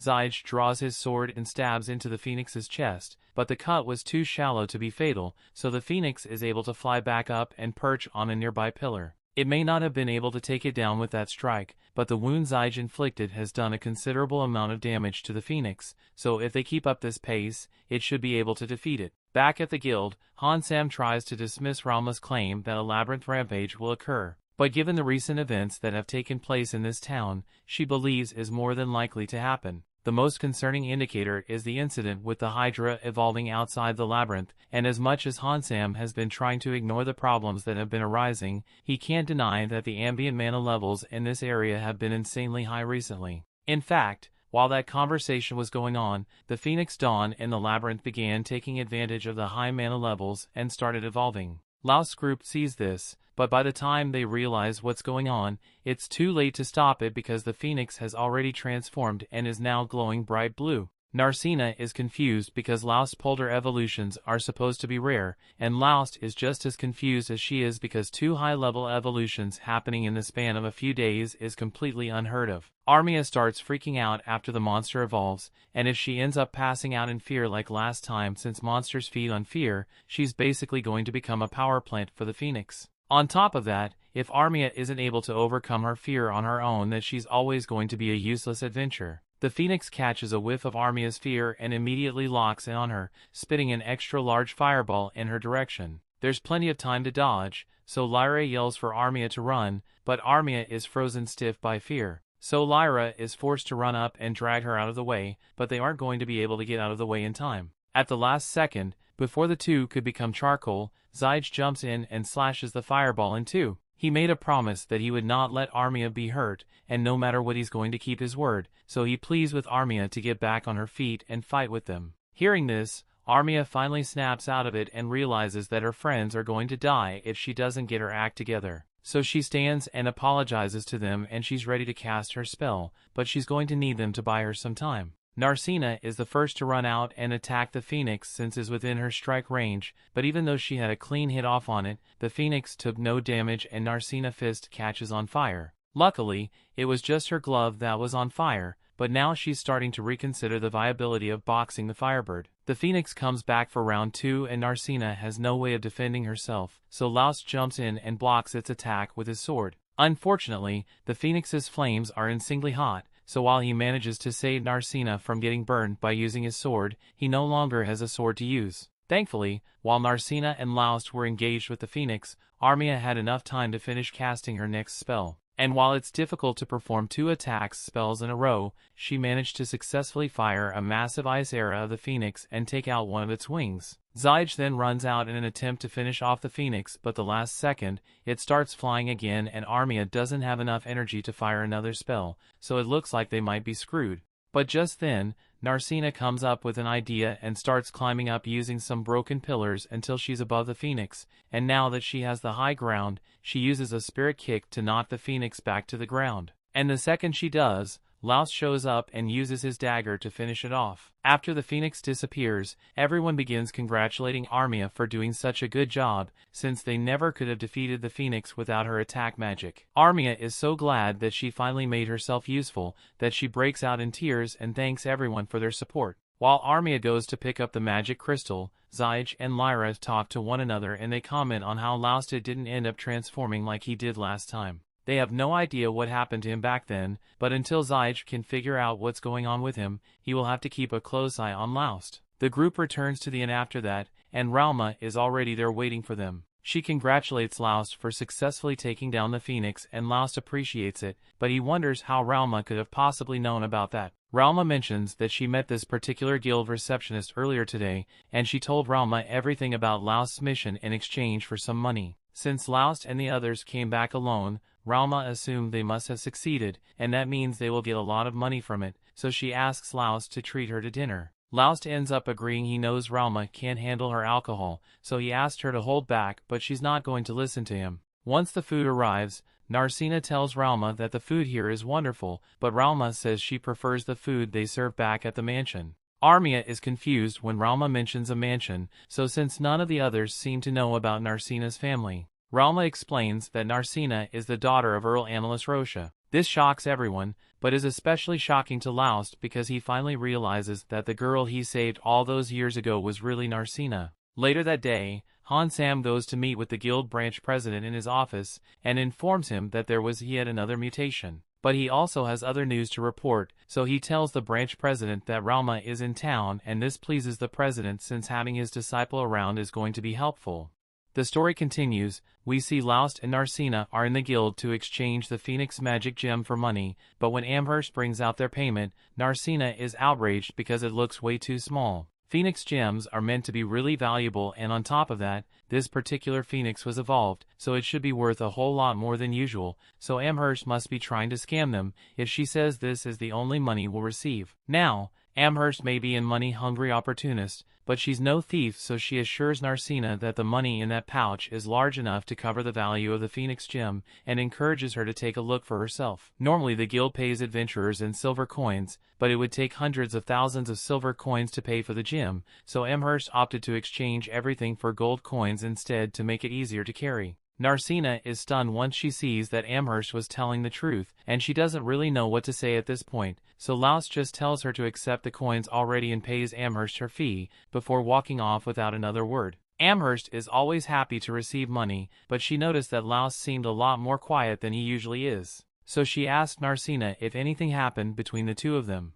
Narcina follows Laust outside and the two of them sit down to have a snack, but Laust still isn't saying anything, so Narcina is forced to break the silence, and says there's something she's been meaning to ask Laust about. Since they just got paid a large sum of money, she asked if he would like to rent a detached house with her. Laust has taken aback by such a sudden request, but Narcina has a good reason for it. With the funds they currently have available, it is much more economical and secure to rent a private house rather than continuously staying in a hotel. And Narcina already went through the trouble of assessing the current housing market, and not only do they have enough money to rent a house, they could even buy one if they wanted. Something I can't relate to. Laust agrees with everything Narcina has said, but he asks if there is a particular reason she's bringing this up now, like some kind of complaint about Mary's hotel or something. But Narcina says there's nothing inherently wrong with the hotel, it's comfortable and has great food which makes it extremely popular, but precisely because it's so popular, this place is always crowded and Narcina won't admit it, but she really wants to have a place where she can have nice long chats with Laust without any interruptions, and then from there, maybe they will grow close enough to have a more physical connection. Narcina starts getting embarrassed by her unholy thoughts and Laust has no idea what she's thinking, but he tells her that it's still too early for them to buy a house together. He believes it's better if they save their money in case of a future emergency, and besides, they still have to consider this situation with the others. After they got back from the Phoenix hunt, Sieg suggested that they should all form a permanent party together since they work together really well. And although Laust hasn't given him an answer yet, he is seriously considering it as an option. If they plan to go into the deeper floors of the labyrinth eventually, then Laust and Narcina are going to have a difficult time making it on their own. That's why Laust wants to add new members to the team, and he's specifically talking about Sieg, because he is clearly a very strong adventurer. Narcina doesn't want to have to share Laust's attention, but she can't deny that he is right about needing strong teammates, so she ends up agreeing to form a party with Sieg and the others. Later that day, Laust and Narcina meet up with the others and agreed to merge parties with them,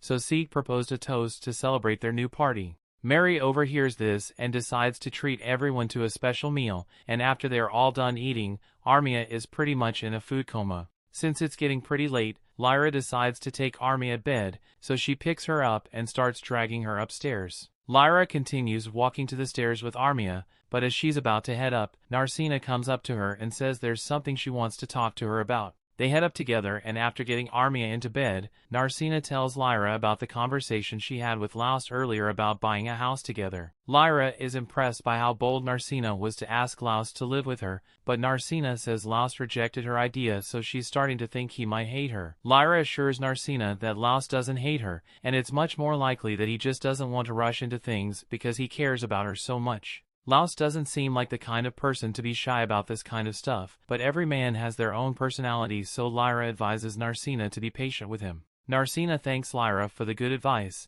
and says she's glad she came to Lyra for help because she knew Lyra would have good relationship advice to give. But all Narcina prays just reminds Lyra the fact that she has never had a boyfriend. While Lyra and Narcina were talking upstairs, Laust and Sieg were having a conversation on the same topic, and Sieg thinks Laust should just agree to live with Narcina. It's not like they are getting married or anything, and Narcina clearly admires him a lot, so it would hurt her feelings if he refused. He asked Laust if he dislikes the idea of living with Narcina, but that's not true at all. She's the one who gave him hope when he was at the lowest point in his life, and she even came all the way to the city just to form a party with him, so he could never hate her. But Sieg can tell that Laust is still too embarrassed to admit that he likes her. Back to Lyra and Narcina's conversation, Lyra starts talking about her romantic history, and how when she lived in the royal capital, several men were trying to earn her affection. So much so that they would join her party just to get closer. Sieg was one of these guys, and one day while he wasn't around,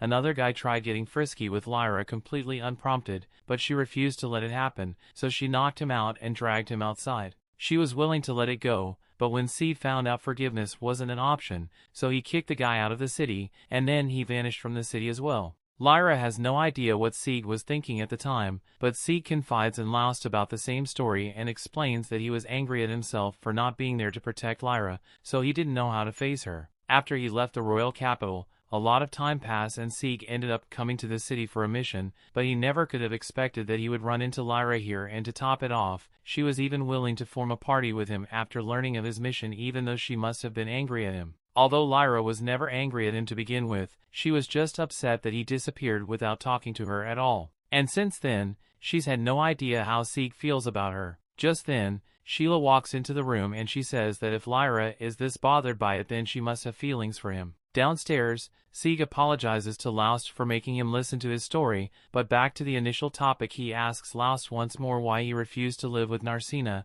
when she asked him to. Laust isn't entirely against the idea, and in fact it made him happy when she said she wanted to live with him, but there is something he wanted to confirm before he made any decisions. Just then, Amherst shows up at the inn and she's been looking for Laust because she has prepared the investigative report he asked for. Sieg is a bit confused because he didn't think the guild offered private investigations, but Amherst isn't doing this because of the guild. Laust had personally asked her to do a little research for him, which is why she's here after hours. She asks Laust if it's alright for her to talk about this with someone else at the table, but Laust trusts Sieg, so he says it's fine for him to know, so Amherst begins her report on Narcina. Narcina is the only daughter of the Earl of Annalus Rocha, and normally Narcina and whomever she chose to marry would inherit the title from her father, but one day she suddenly said she wanted to become an adventurer. It isn't unheard of for a noble person to become an adventurer, but no parent would approve of their only child taking on such a dangerous job, so the Earl was initially against the idea. However,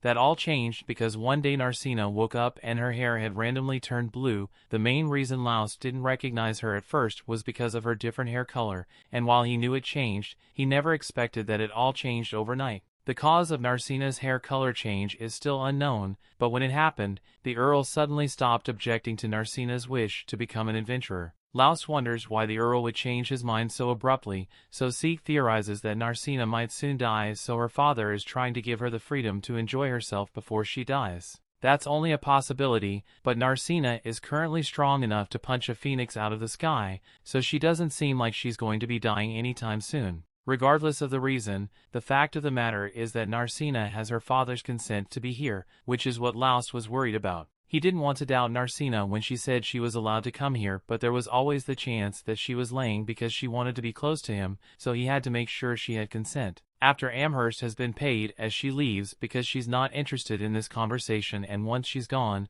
Sieg asks Laust what his plan would have been if he discovered that Narcina's father objected to her adventurer status. First off, Laust would have told her to go home temporarily to try and convince her parents properly, but even if that didn't work, he would still offer Narcina as much help as necessary, although it seems like he won't have to worry about that now. The girls upstairs are laying all the facts out, and basically Narcina is the daughter of an earl, yet she trained incredibly hard, drop everything to come here when she found out that Laust got kicked out of his party, and to top it off, she boldly asked him to live with her. They're all really impressed with how proactive Narcina is with her romantic pursuit, and Lyra wishes she could do the same, so the girls come up with a plan to make that happen.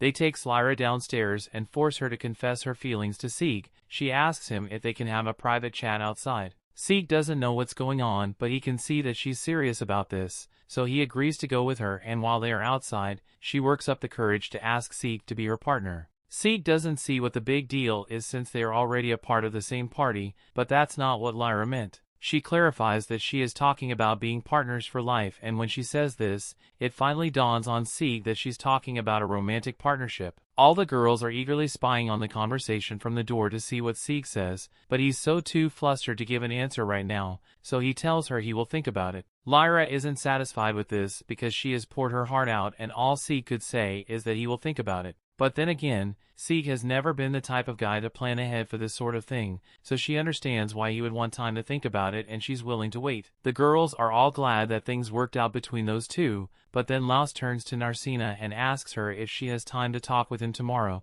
because there's something important he wants to tell her. The story continues. We see down in the labyrinth, a group of rookie adventurers have been cornered by an orc on the upper floors, and they have no chance of beating it, so they all try to hide until it leaves the area. Luckily, the orc doesn't notice them as it passes, but when everyone tries to make it to the exit, another orc shows up and blocks their path. To make things worse, the first orc is also doubling back, so in no time the group is going to be trapped on both sides. If they don't do something quickly, but not to worry because the leader of the group planned for a situation like this to make sure everyone survives, which is why he brought Keith. But as for poor Keith, yeah, he's not making it out of this one because they're using him as bait to lure the orcs while they escape. Meanwhile, in town, Laust and the others are having breakfast together, but Narcina is so lost in thought that she can barely focus on her food. Sieg and Lyra are starting to get worried about her, and they assume she's acting this way because Laust said he had something important to tell her, but he never told her what it's about or when they would have this conversation. So she's constantly daydreaming about what might be. Lyra tells Laust he should probably hurry up and have that discussion with Narcina,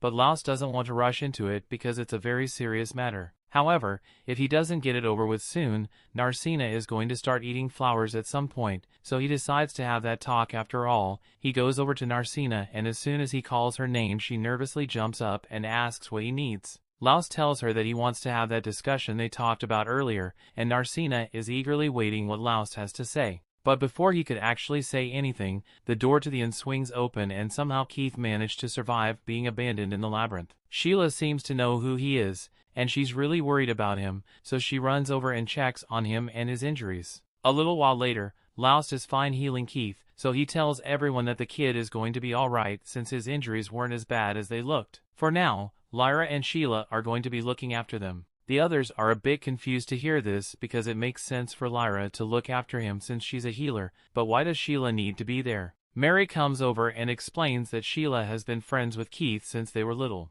Keith is a labyrinth orphan and he's the same age as Sheila, so Mary couldn't just abandon him, which is why she'd often let him hang out and eat with them. She grew fond of him, so she would have happily let him work at the inn, but Keith wanted to become an adventurer, so she let him follow his dreams. He even looked so happy when he told her he got accepted into his first party. But look at how that turned out for him. Laust apologizes to Narcina, but he's going to have to talk to her later because there's something he needs to take care of first. Laust already called and if favored to help track down the people that ditched Keith in the labyrinth, and the guild members have already beaten them up pretty badly for what they did. They offered to let Laust decide the punishment for the treacherous party, but Laust thinks they've been beaten badly enough already. So he tells everyone to cut the party loose. but he makes it clear that he never wants to see the party anywhere near the city again, so the party runs off. Amherst understands why Loust asks for everyone's help to punish that party, but disputes between adventurers are meant to be handled by the guild, so she can't condone them taking actions into their own hands. The adventurers are enraged to hear that since the guild did absolutely nothing to stop those people from abandoning Keith in the first place, and it's not like they were taking any other actions to get justice. Amherst admits that the guild's response to these kinds of situations is pretty lacking, but she has orders from management that she has to follow. Just then, Hansam shows up and starts scolding the adventurers for daring to take matters into their own hands and banish that party. He tells them they had no right to do that, but the adventurers clap back and yell that Hansam has no right to say that to them when he did literally nothing to solve the problem. But Loust tells everyone to calm down and says he will talk to Hansam to air out their grievances. Once Loust meets with Hansam, he explains everything that happened, and while Hansam still isn't pleased that the adventurers handle it by themselves, now that he knows the full story, he understands why they did it. Loust asks him why he doesn't do anything to prevent these kinds of situations, because other cities at least have policies in place to protect labyrinth orphans from being treated as bait. But Hansam counters with the simple question, and asks if any of those policies would be enforceable down in the labyrinth. Cities can make all the fancy rules and regulations they want, but if it doesn't result in any beneficial changes, then there's no point in wasting time and money on it. Loust asks if Hansam intends to just abandon all the labyrinth orphans that end up getting used as bait, but he tells Loust he is mistaken about something. Hansam has always made it clear that anyone who doesn't like the way the city operates should leave. And that's not just because he doesn't like complainers. It's because he believes people should only become adventurers if they can handle it. This may be an adventurer's guild, but they never once forced anyone to become an adventurer, and the same goes for Keith, since if he can't handle the risks that come with the job, he should have chosen a different path in life. Loust wants to tell him he's wrong, but he kind of agrees with Hansam about that. However, he still believes that there must be some way to deal with the situation and save the labyrinth orphans. Hansam gets up and recalls something that a man once said, as an adventurer the incompetent are as good as dead, so it's best to be prepared from the start. Loust should remember those words because Hansam was the one who said that to him years ago. And to jog his memory, Hansam shows Loust the scar he got from their time together. Years ago, when Loust was still starting out as an adventurer, he and Hansam got suckered into being the luggage carriers for a party of adventurers, and Hansam was being treated particularly poorly. So Loust offered to help him carry some on his luggage to lighten Hansam's load. However, Hansam refused to accept any pity from someone as incompetent as Loust, so he told him to shut up and stop talking to him. Later that night, while the rest of the party was staying warm near the fire, Hansam's sitting out in the cold on his own away, and he is really regretting his choice to accept this job, even if it paid decent money. A few hours later, when everyone has gone to bed, Loust wakes Hansam up and warns him that there are a bunch of goblins approaching them. He tells Hansam to warn the others while he keeps watch a little longer, and Hansam does as he is instructed. So once everyone is up, Loust fills them in on the situation. The others can't believe it, so they ask Loust if he's sure about what he saw. But there's no doubt in Loust's mind that there are goblins approaching, and there are too many of them to even count. Once the group sees it for themselves, they are in shock because there's no way they can defeat a horde of goblins that large. Their best chance at surviving is if they run away, but the group leader thinks it will be too risky to run away like this. So to buy some time, he and the others in the party decide to use Loust and Hansam as bait to distract the goblins while they escape. Before Hansam realizes what's going on, both he and Loust have been chucked off the side of the cliff and left behind. Hansam tries to call out for help, but Loust tells him that those guys won't be helping them. In fact, this might be the reason the party decided to accept incompetent people like them in the first place. The situation infuriates Hansam, but he can't do anything about it until they get out of here. So he and Loust promise to make it out of this alive with one another and get their revenge on that party for abandoning them. The two battle against the goblins for a long time, but ultimately, there's not much they can do to defeat such a large horde, and there's only two of them, so they are forced to hide in a hollow tree to avoid the goblins for a little while. Hansam is starting to feel like there's no hope of surviving the goblin horde after all, and he can't stand the fact that the other party members are going to survive by sacrificing him. About that, not many people know this, but goblin hordes actually tend to prefer attacking larger groups of people, so if the goblins locate the party, they'll redirect all their forces to attack them. Just as Loust says this, the goblins locate the party and all start running off to attack them. And while the party is being massacred, Loust and Hansam are able to sneak out of their hiding spot undetected. Hansam thinks those guys deserve to die at the hands of the goblins after what they did to him and Laust, but Laust still wishes he could help them since he doesn't like the idea of anyone dying, although it's not like he has the power to save them, so he tells Hansam they should start heading back town. Hansam is about to start following Laust, but all of a sudden he falls to the ground in pain because he has a severe injury on his arm from when he fought the goblin. Laust is shocked and asked why Hansam didn't tell him about this sooner, but Hansam didn't want to make himself a burden when they were in a life or death situation. Laust begins trying to heal Hansam, but Hansam tells him to stop because he's going to attract the attention of the goblins if he keeps this up. He tells Laust to just leave him behind because this is his own fault for being incompetent, so weakling like him has no right to live. Laust yells that he's wrong and tells him that while the world may be harsh on incompetent people like them, there's so always hope for salvation. After that, Laust and Hansam worked together and broke through the goblins' defense lines to make it back to the city. In Hansam's eyes, Laust was his salvation, but what Laust said about the world being harsh on incompetent people was still true. The only difference is that the incompetent ones on that day were the adventurers who abandoned them without knowing the behavior patterns of the goblins they were fleeing from. After Laust and Hansam returned to the city, they went their separate ways, and Hansam had a certain elder who took him in. Hansam learned a lot of things from this person, and eventually he was able to stand on his own feet as a competent adventurer. The elder who took him in as the guild master missed, and that explains how Hansam became a guild employee and is acting as the guild master's right-hand man. But Hansam didn't say all this just because he wants to reminisce about the old days. He is greatly indebted to Laust for saving him on that day, so he wants to return the favor. He tells Laust to leave the city for his own good, and he's not saying this as a threat, but as a genuine warning because he doesn't want Laust to get caught up in what's about to come. Laust doesn't really understand what Hansam is trying to say, so as he leaves Hansam's office, he returns to the other adventurers and tells them that he couldn't get Hansam to budge on his policies. Just then, Amherst pulls him aside and tells Laust that there are actually a lot of people here who don't agree with the way the guildmaster is running things here, which is why she has a personal request for him. Later that day, Laust goes to Narcina and talks to her about the request Amherst gave him. Apparently, there have been a lot of monsters appearing on the roads near the city, so she asked Laust to take care of it before there are any civilian casualties as a result. Narcina understands, but she wonders why the guild hasn't put out a bounty for those monsters. But something like that would require Hansam to sign off on it, and he's not going to do that. There's also the issue of the criminal adventurers all over the city, so Laust offers to help deal with that as well. Narcina understands that Laust is doing a good thing, but it sounds like an awful lot of extra work for them. Laust tells her she doesn't need to worry about that since Amherst said she would give them bonus pay for dealing with the monsters on the road. But since this isn't a guild-approved mission, she's going to be paying the reward out of her own pocket. She really doesn't want to, but she feels like it's only fair since Laust is going out of his way to help. Later that day,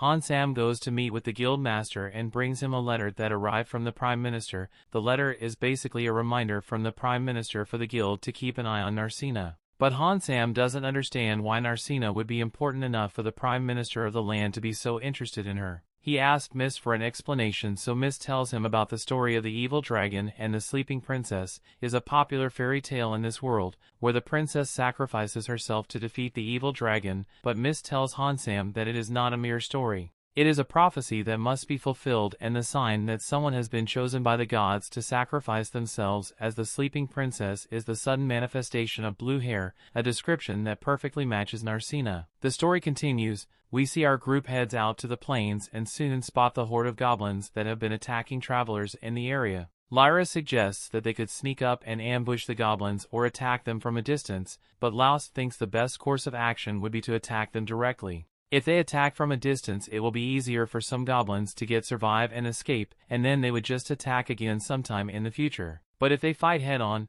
they can make sure they wipe every single goblin out. In that case, Sieg suggests that they should circle around the goblins and attack them from the front, so everyone agrees and start walking across the field. By coincidence, this happens to be the same place where Laust and Narcina first met all those years ago. But unlike back when the horde of goblins attacked, Narcina isn't a helpless princess anymore and Laust is now a capable fighter, and they've both got each other's backs. After fighting for a while, all the goblins have been defeated and the group was getting ready to head back to town, but all of a sudden the ground begins violently shaking both in the plains and within the city, and it looks like the guildmaster knows something about this. Once the shaking finally stops, Loust and the others rush back to town to check if Mary is alright, and thankfully, no one was injured and there wasn't much damage to the inn. But that doesn't mean everything is fine though, because the second later, an adventurer comes running in and he says he's looking for Loust because Marnell needs his help in the town square. Loust and the others head over to the town square to see what the problem is, and when they get there,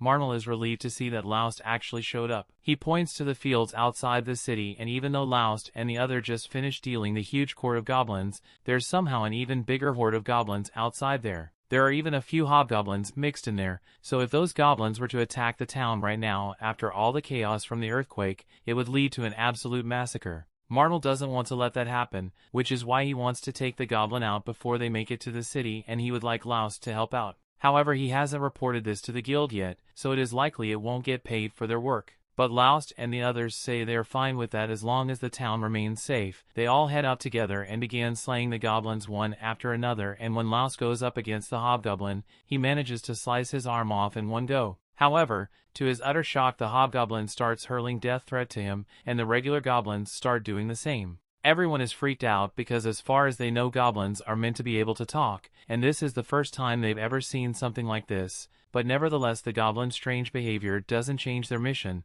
so Loust tells everyone to stay focused on slaying the goblins as quickly as possible. Eventually they manage to defeat all the goblins, and the only one left is the injured hobgoblin. But before it vanishes like the rest of them, it proclaims that even though the humans manage to win this battle, it's sure they will lose in the end, because after what's coming, not a single human will be left alive. After the hobgoblin vanishes, it drops its magic crystal, and from the structure of the crystal, it looks like it was an evolved hobgoblin, but even so, Loust has never heard of an evolution granting a monster the ability to speak, so he is still unsure of what could have caused it. Just then, one of Marnell's friends comes running up and tells them that there's more trouble over by the labyrinth entrance. There are a ton of goblins gathered outside the entrance, at least 3 times the amount of those they fought outside the city, and their numbers are increasing by the minute. There's no way they could possibly handle all these goblins at once, so Loust tells everyone that the best course of action is to retreat for now, but that doesn't mean they are running away, because Loust plans to head to the guild and gather more adventurers to help defeat the goblins,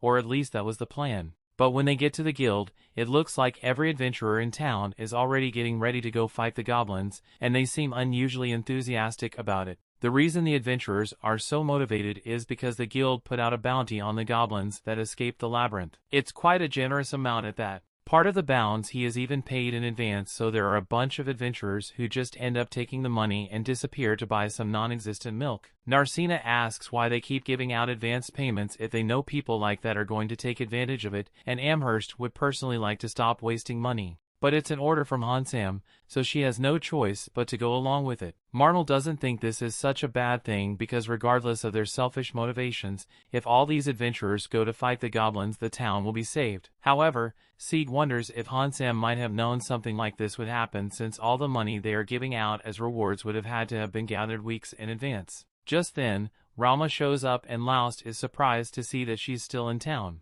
But since she's here, he asked if she expected something like this to happen as well. For such a large number of goblins to escape the labyrinth at once, there could only be one possible explanation: a labyrinth rampage. Narcina doesn't know what a labyrinth rampage is, but Amherst recalls reading about it in an old book, so she leads everyone into the back to take a look at. A labyrinth rampage is a phenomenon where countless monsters emerge from the labyrinth at once, and while it usually only lasts one day, there have been reports of rampages lasting up to a week, and in a case like that, any nearby cities or villages would be overwhelmed monsters and eventually become ruins. The rampage is caused when the ambient magic in the labyrinth exceeds a certain level, and the only way to prevent it is to continuously slay all the monsters in there, while also allowing the new monsters to spawn in the labyrinth to absorb some of that magic. Now that Amherst thinks about it, she recalls that the whole reason the Adventurers Guild was created in the first place was to ensure that the magic levels in the labyrinth are kept at a reasonable level. That's really useful information, so the others are a bit upset that Amherst didn't mention it till now, but her defense was only mentioned once during guild staff orientation, and no one pays attention to that. Ralma doesn't blame Amherst for not taking that part of their orientation seriously, since the last time a labyrinth rampage actually happened was over 100 years ago, but then again, 100 years isn't that long when we're talking about a disaster like a dungeon rampage. It is still recent enough for there to be well-documented reports about it. so anyone who's been in the adventurer business for a while should have heard about it. Marnell finds it strange that even though Mardat is one of the largest adventurer cities out there, it wasn't able to slay enough monsters to keep the magic levels in check. It's almost as if this rampage was intentionally caused, but speculation won't get them anywhere right now since the rampage is already in progress, so Rauma asks Laust what he wants to do about it. A little while later, Laust and a couple of others are helping the people in the area move all their stuff out. But Narcina asks if all this is really necessary. Laust doesn't like the idea of using other people's stuff either. But if the rampage ends up lasting several days, then no matter how hard the adventurers tried, there's no way they will be able to last long enough. Inevitably, the city is going to suffer damages, so the best they can do is get ready and create a barricade with all this stuff to minimize that damage. Down the road, Marnell is yelling at Keith and the other kids for trying to go fight the goblins as well. Keith and the others think it's the right thing to do since this place is their hometown and they want to fight to defend it. But in all honesty, Keith and the others would probably die the second they set foot on that battlefield, so Marnell won't let them go. He tells them that they can fight for their home in the future when they are more competent as adventurers, but getting themselves killed won't do anyone any good. So if they really want to help, Marnell suggests that they should play support roles for the adventurers engaged in combat. Things like transporting injured people or sending messages back and forth will help the fight go smoother in the long run. Keith and the others understand what he's saying, so they all agree to support the adventurers and run off to get started. A little while later, the goblins show up the city entrance and the adventurers are all posted outside to intercept them. So as the battle begins, they seal off the entrance with some carts and begin attacking the goblins inside. It is an intense battle as there are even mid-level monsters showing up. And Laust hadn't expected the monsters to show up in just half a day, so he blames himself for being unprepared. However, Rauma assures him that it's not his fault since along with everyone else, this is Laust's first time experiencing a labyrinth rampage. So no one expects him to be fully prepared, but if he still feels guilty about it then he's just going to have to fight with all his heart to make sure everyone survives. Aside from the goblins there are also 2 liches floating in the air, and these ones can talk as well, so they start yelling that they will kill all the humans, but Rauma isn't interested in hearing their chant, so she starts shooting fireballs at the monsters and Marnell orders everyone to attack at once. With their combined effort, they're able to take out every monster in the initial wave. But just when Rauma thought they were done, the second wave of monsters showed up and attacked.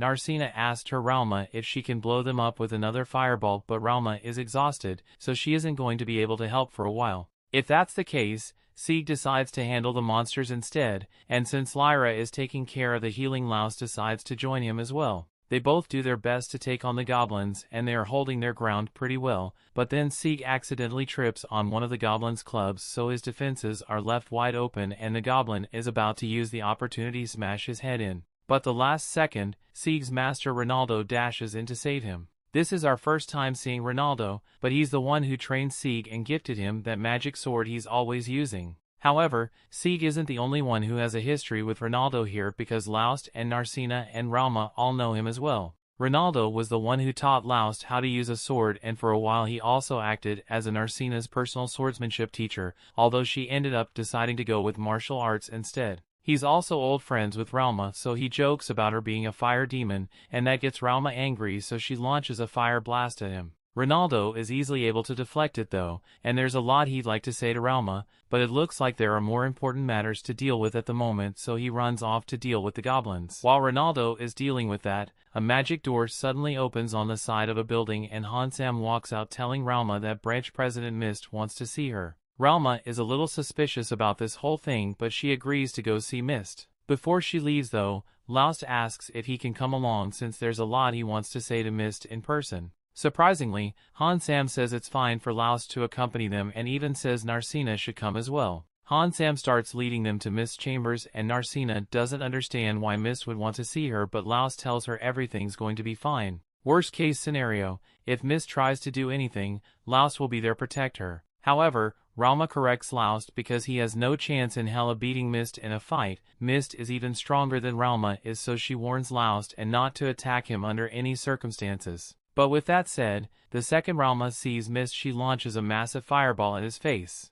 Of course, Mist remains completely unharmed, but he scolds Rauma for being so reckless because she nearly burned his precious clothes. This is the guild branch president Mist and he's the last elf alive in this world. The story continues. We see Laust and Narcina are still in shock after learning that someone as powerful as Rauma has a mastered, so Rauma explains that Mist is leaves above her every way. Elves as a species are extremely proficient in the use of magic, but even among elves Mist is exceptionally powerful since has lived for over 600 years and learned all kinds of spells. This whole time Mist has been staring intently at Narcina. It's starting to make her a little, so Rauma asks Mist why he summoned them here. It has been years since she last saw him, and after she found out he was in this town he kept avoiding her up till now, so she assumes this isn't meant to be a reunion. Indeed, Mist has something important to tell them, but it's going to be a long story, so he uses magic to conjure up some chairs so everyone can sit. Before they begin, Rauma asks Mist if this was his plan all along. He lures scumbag adventurers into the city and refused to do anything about their criminal conduct because he intended to have them fight the rampage. And the reason Hansam kept telling people to leave town over the smallest complaint was an attempt to allow the kind adventurers to stay out of trouble.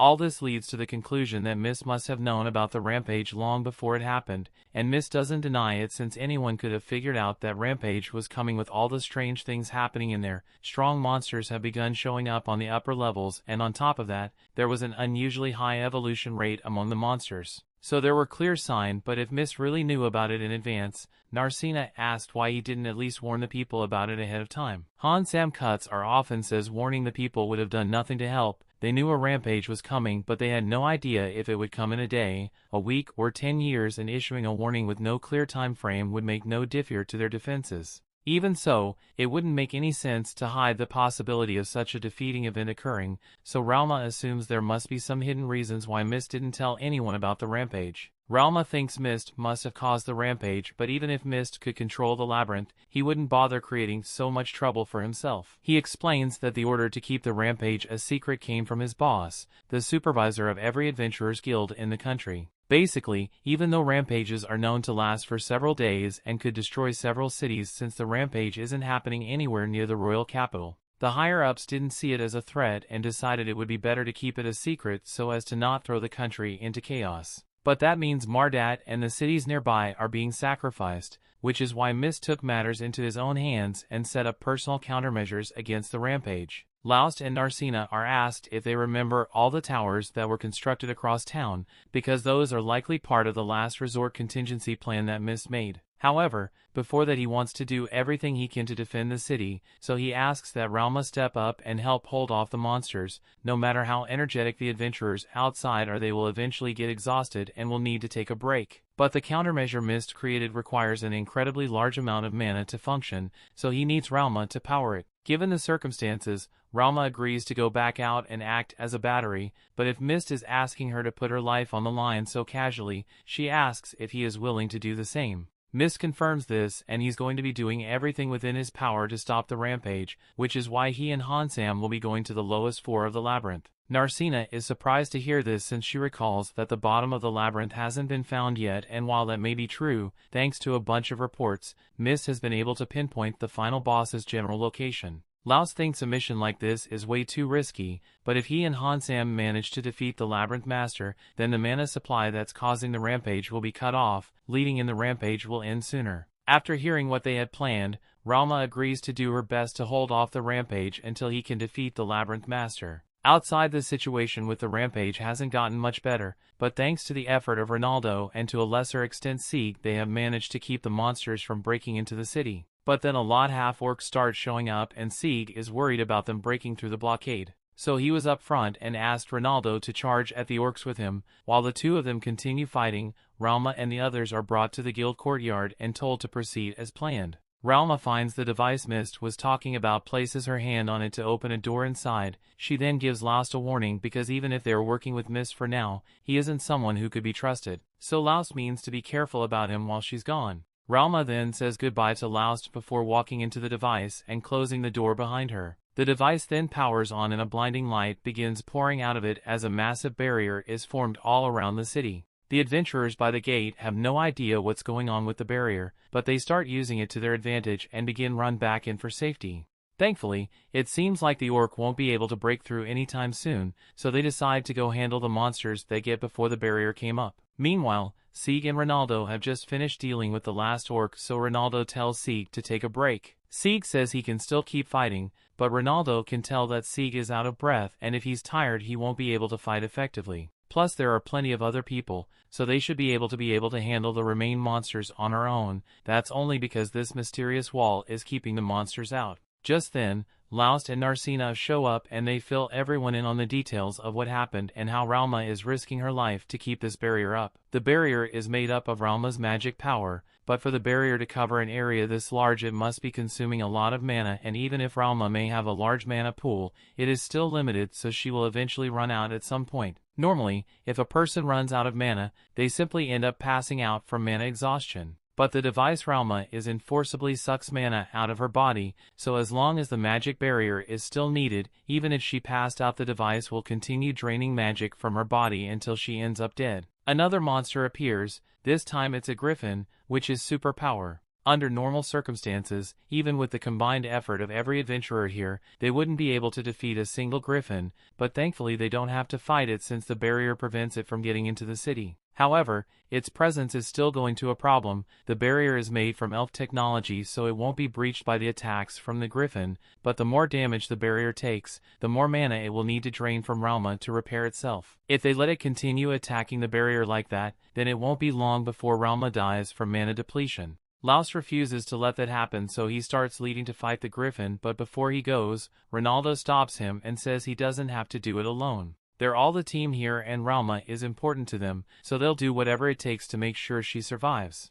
The group runs out of the barrier and towards the horde of goblins and orcs, but the main threat right now is the griffin that repeatedly striking the barrier, so Ronaldo tells everyone to deal with the orcs quickly so they can focus their attention on the griffin. The group starts laying waste to the small fry monsters on the ground, but all of a sudden, the remaining goblins start backing off because they've realized they have no chance of winning. Thus, they called a Fenrir for backup. Narcina has never seen a Fenrir before, but she can already tell that that thing is incredibly strong, and Laust confirms it. The Fenrir has a lightning-fast dash, and while on the ground it possesses strength equal to that of a griffin, so it won't be easy to beat it. Ronaldo asks Laust if he will be able to handle the Fenrir on his own since he still has to take down the griffin, and Laust thinks he should be able to manage it. So Ronaldo runs off to handle the griffin while the rest of them take on the Fenrir. Armia that is the first to attack and launches a fireball at the Fenrir, but she wasn't expecting it to be so fast, so she gets caught off guard as the Fenrir charges at her. Luckily, Laust was quick enough to keep up with it, so he jumps in front of Armia and parries the Fenrir's attacks.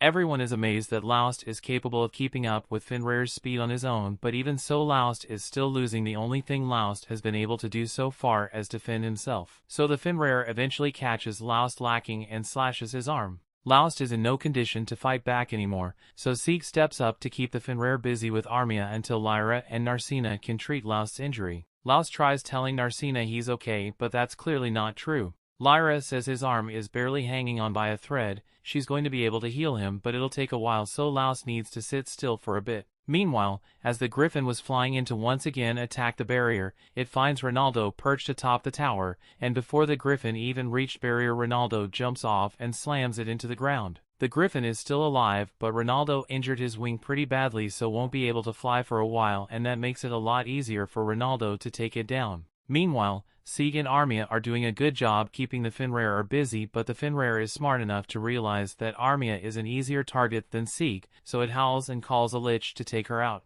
Armia isn't able to react in time, so she gets knocked out, and Armia being hurt distracts Sieg so much that the Fenrir is able to knock him down immediately. However, the Fenrir's real target is Laust, so it doesn't finish Sieg off and instead runs to stop Lyra from healing Laust before grabbing him and tossing Laust's unconscious body around. Narcina is enraged that the Fenrir would dare to hurt her dear Laust, so if she charges at the Fenrir and yells that she's going to make it pay for what is done. All things considered, Narcina is doing pretty well against the Fenrir and even manages to knock it away with a powerful kick at one point. But the Fenrir gets back up and starts attacking her with full force until it eventually slashes her arm and causes Narcina to collapse to the ground.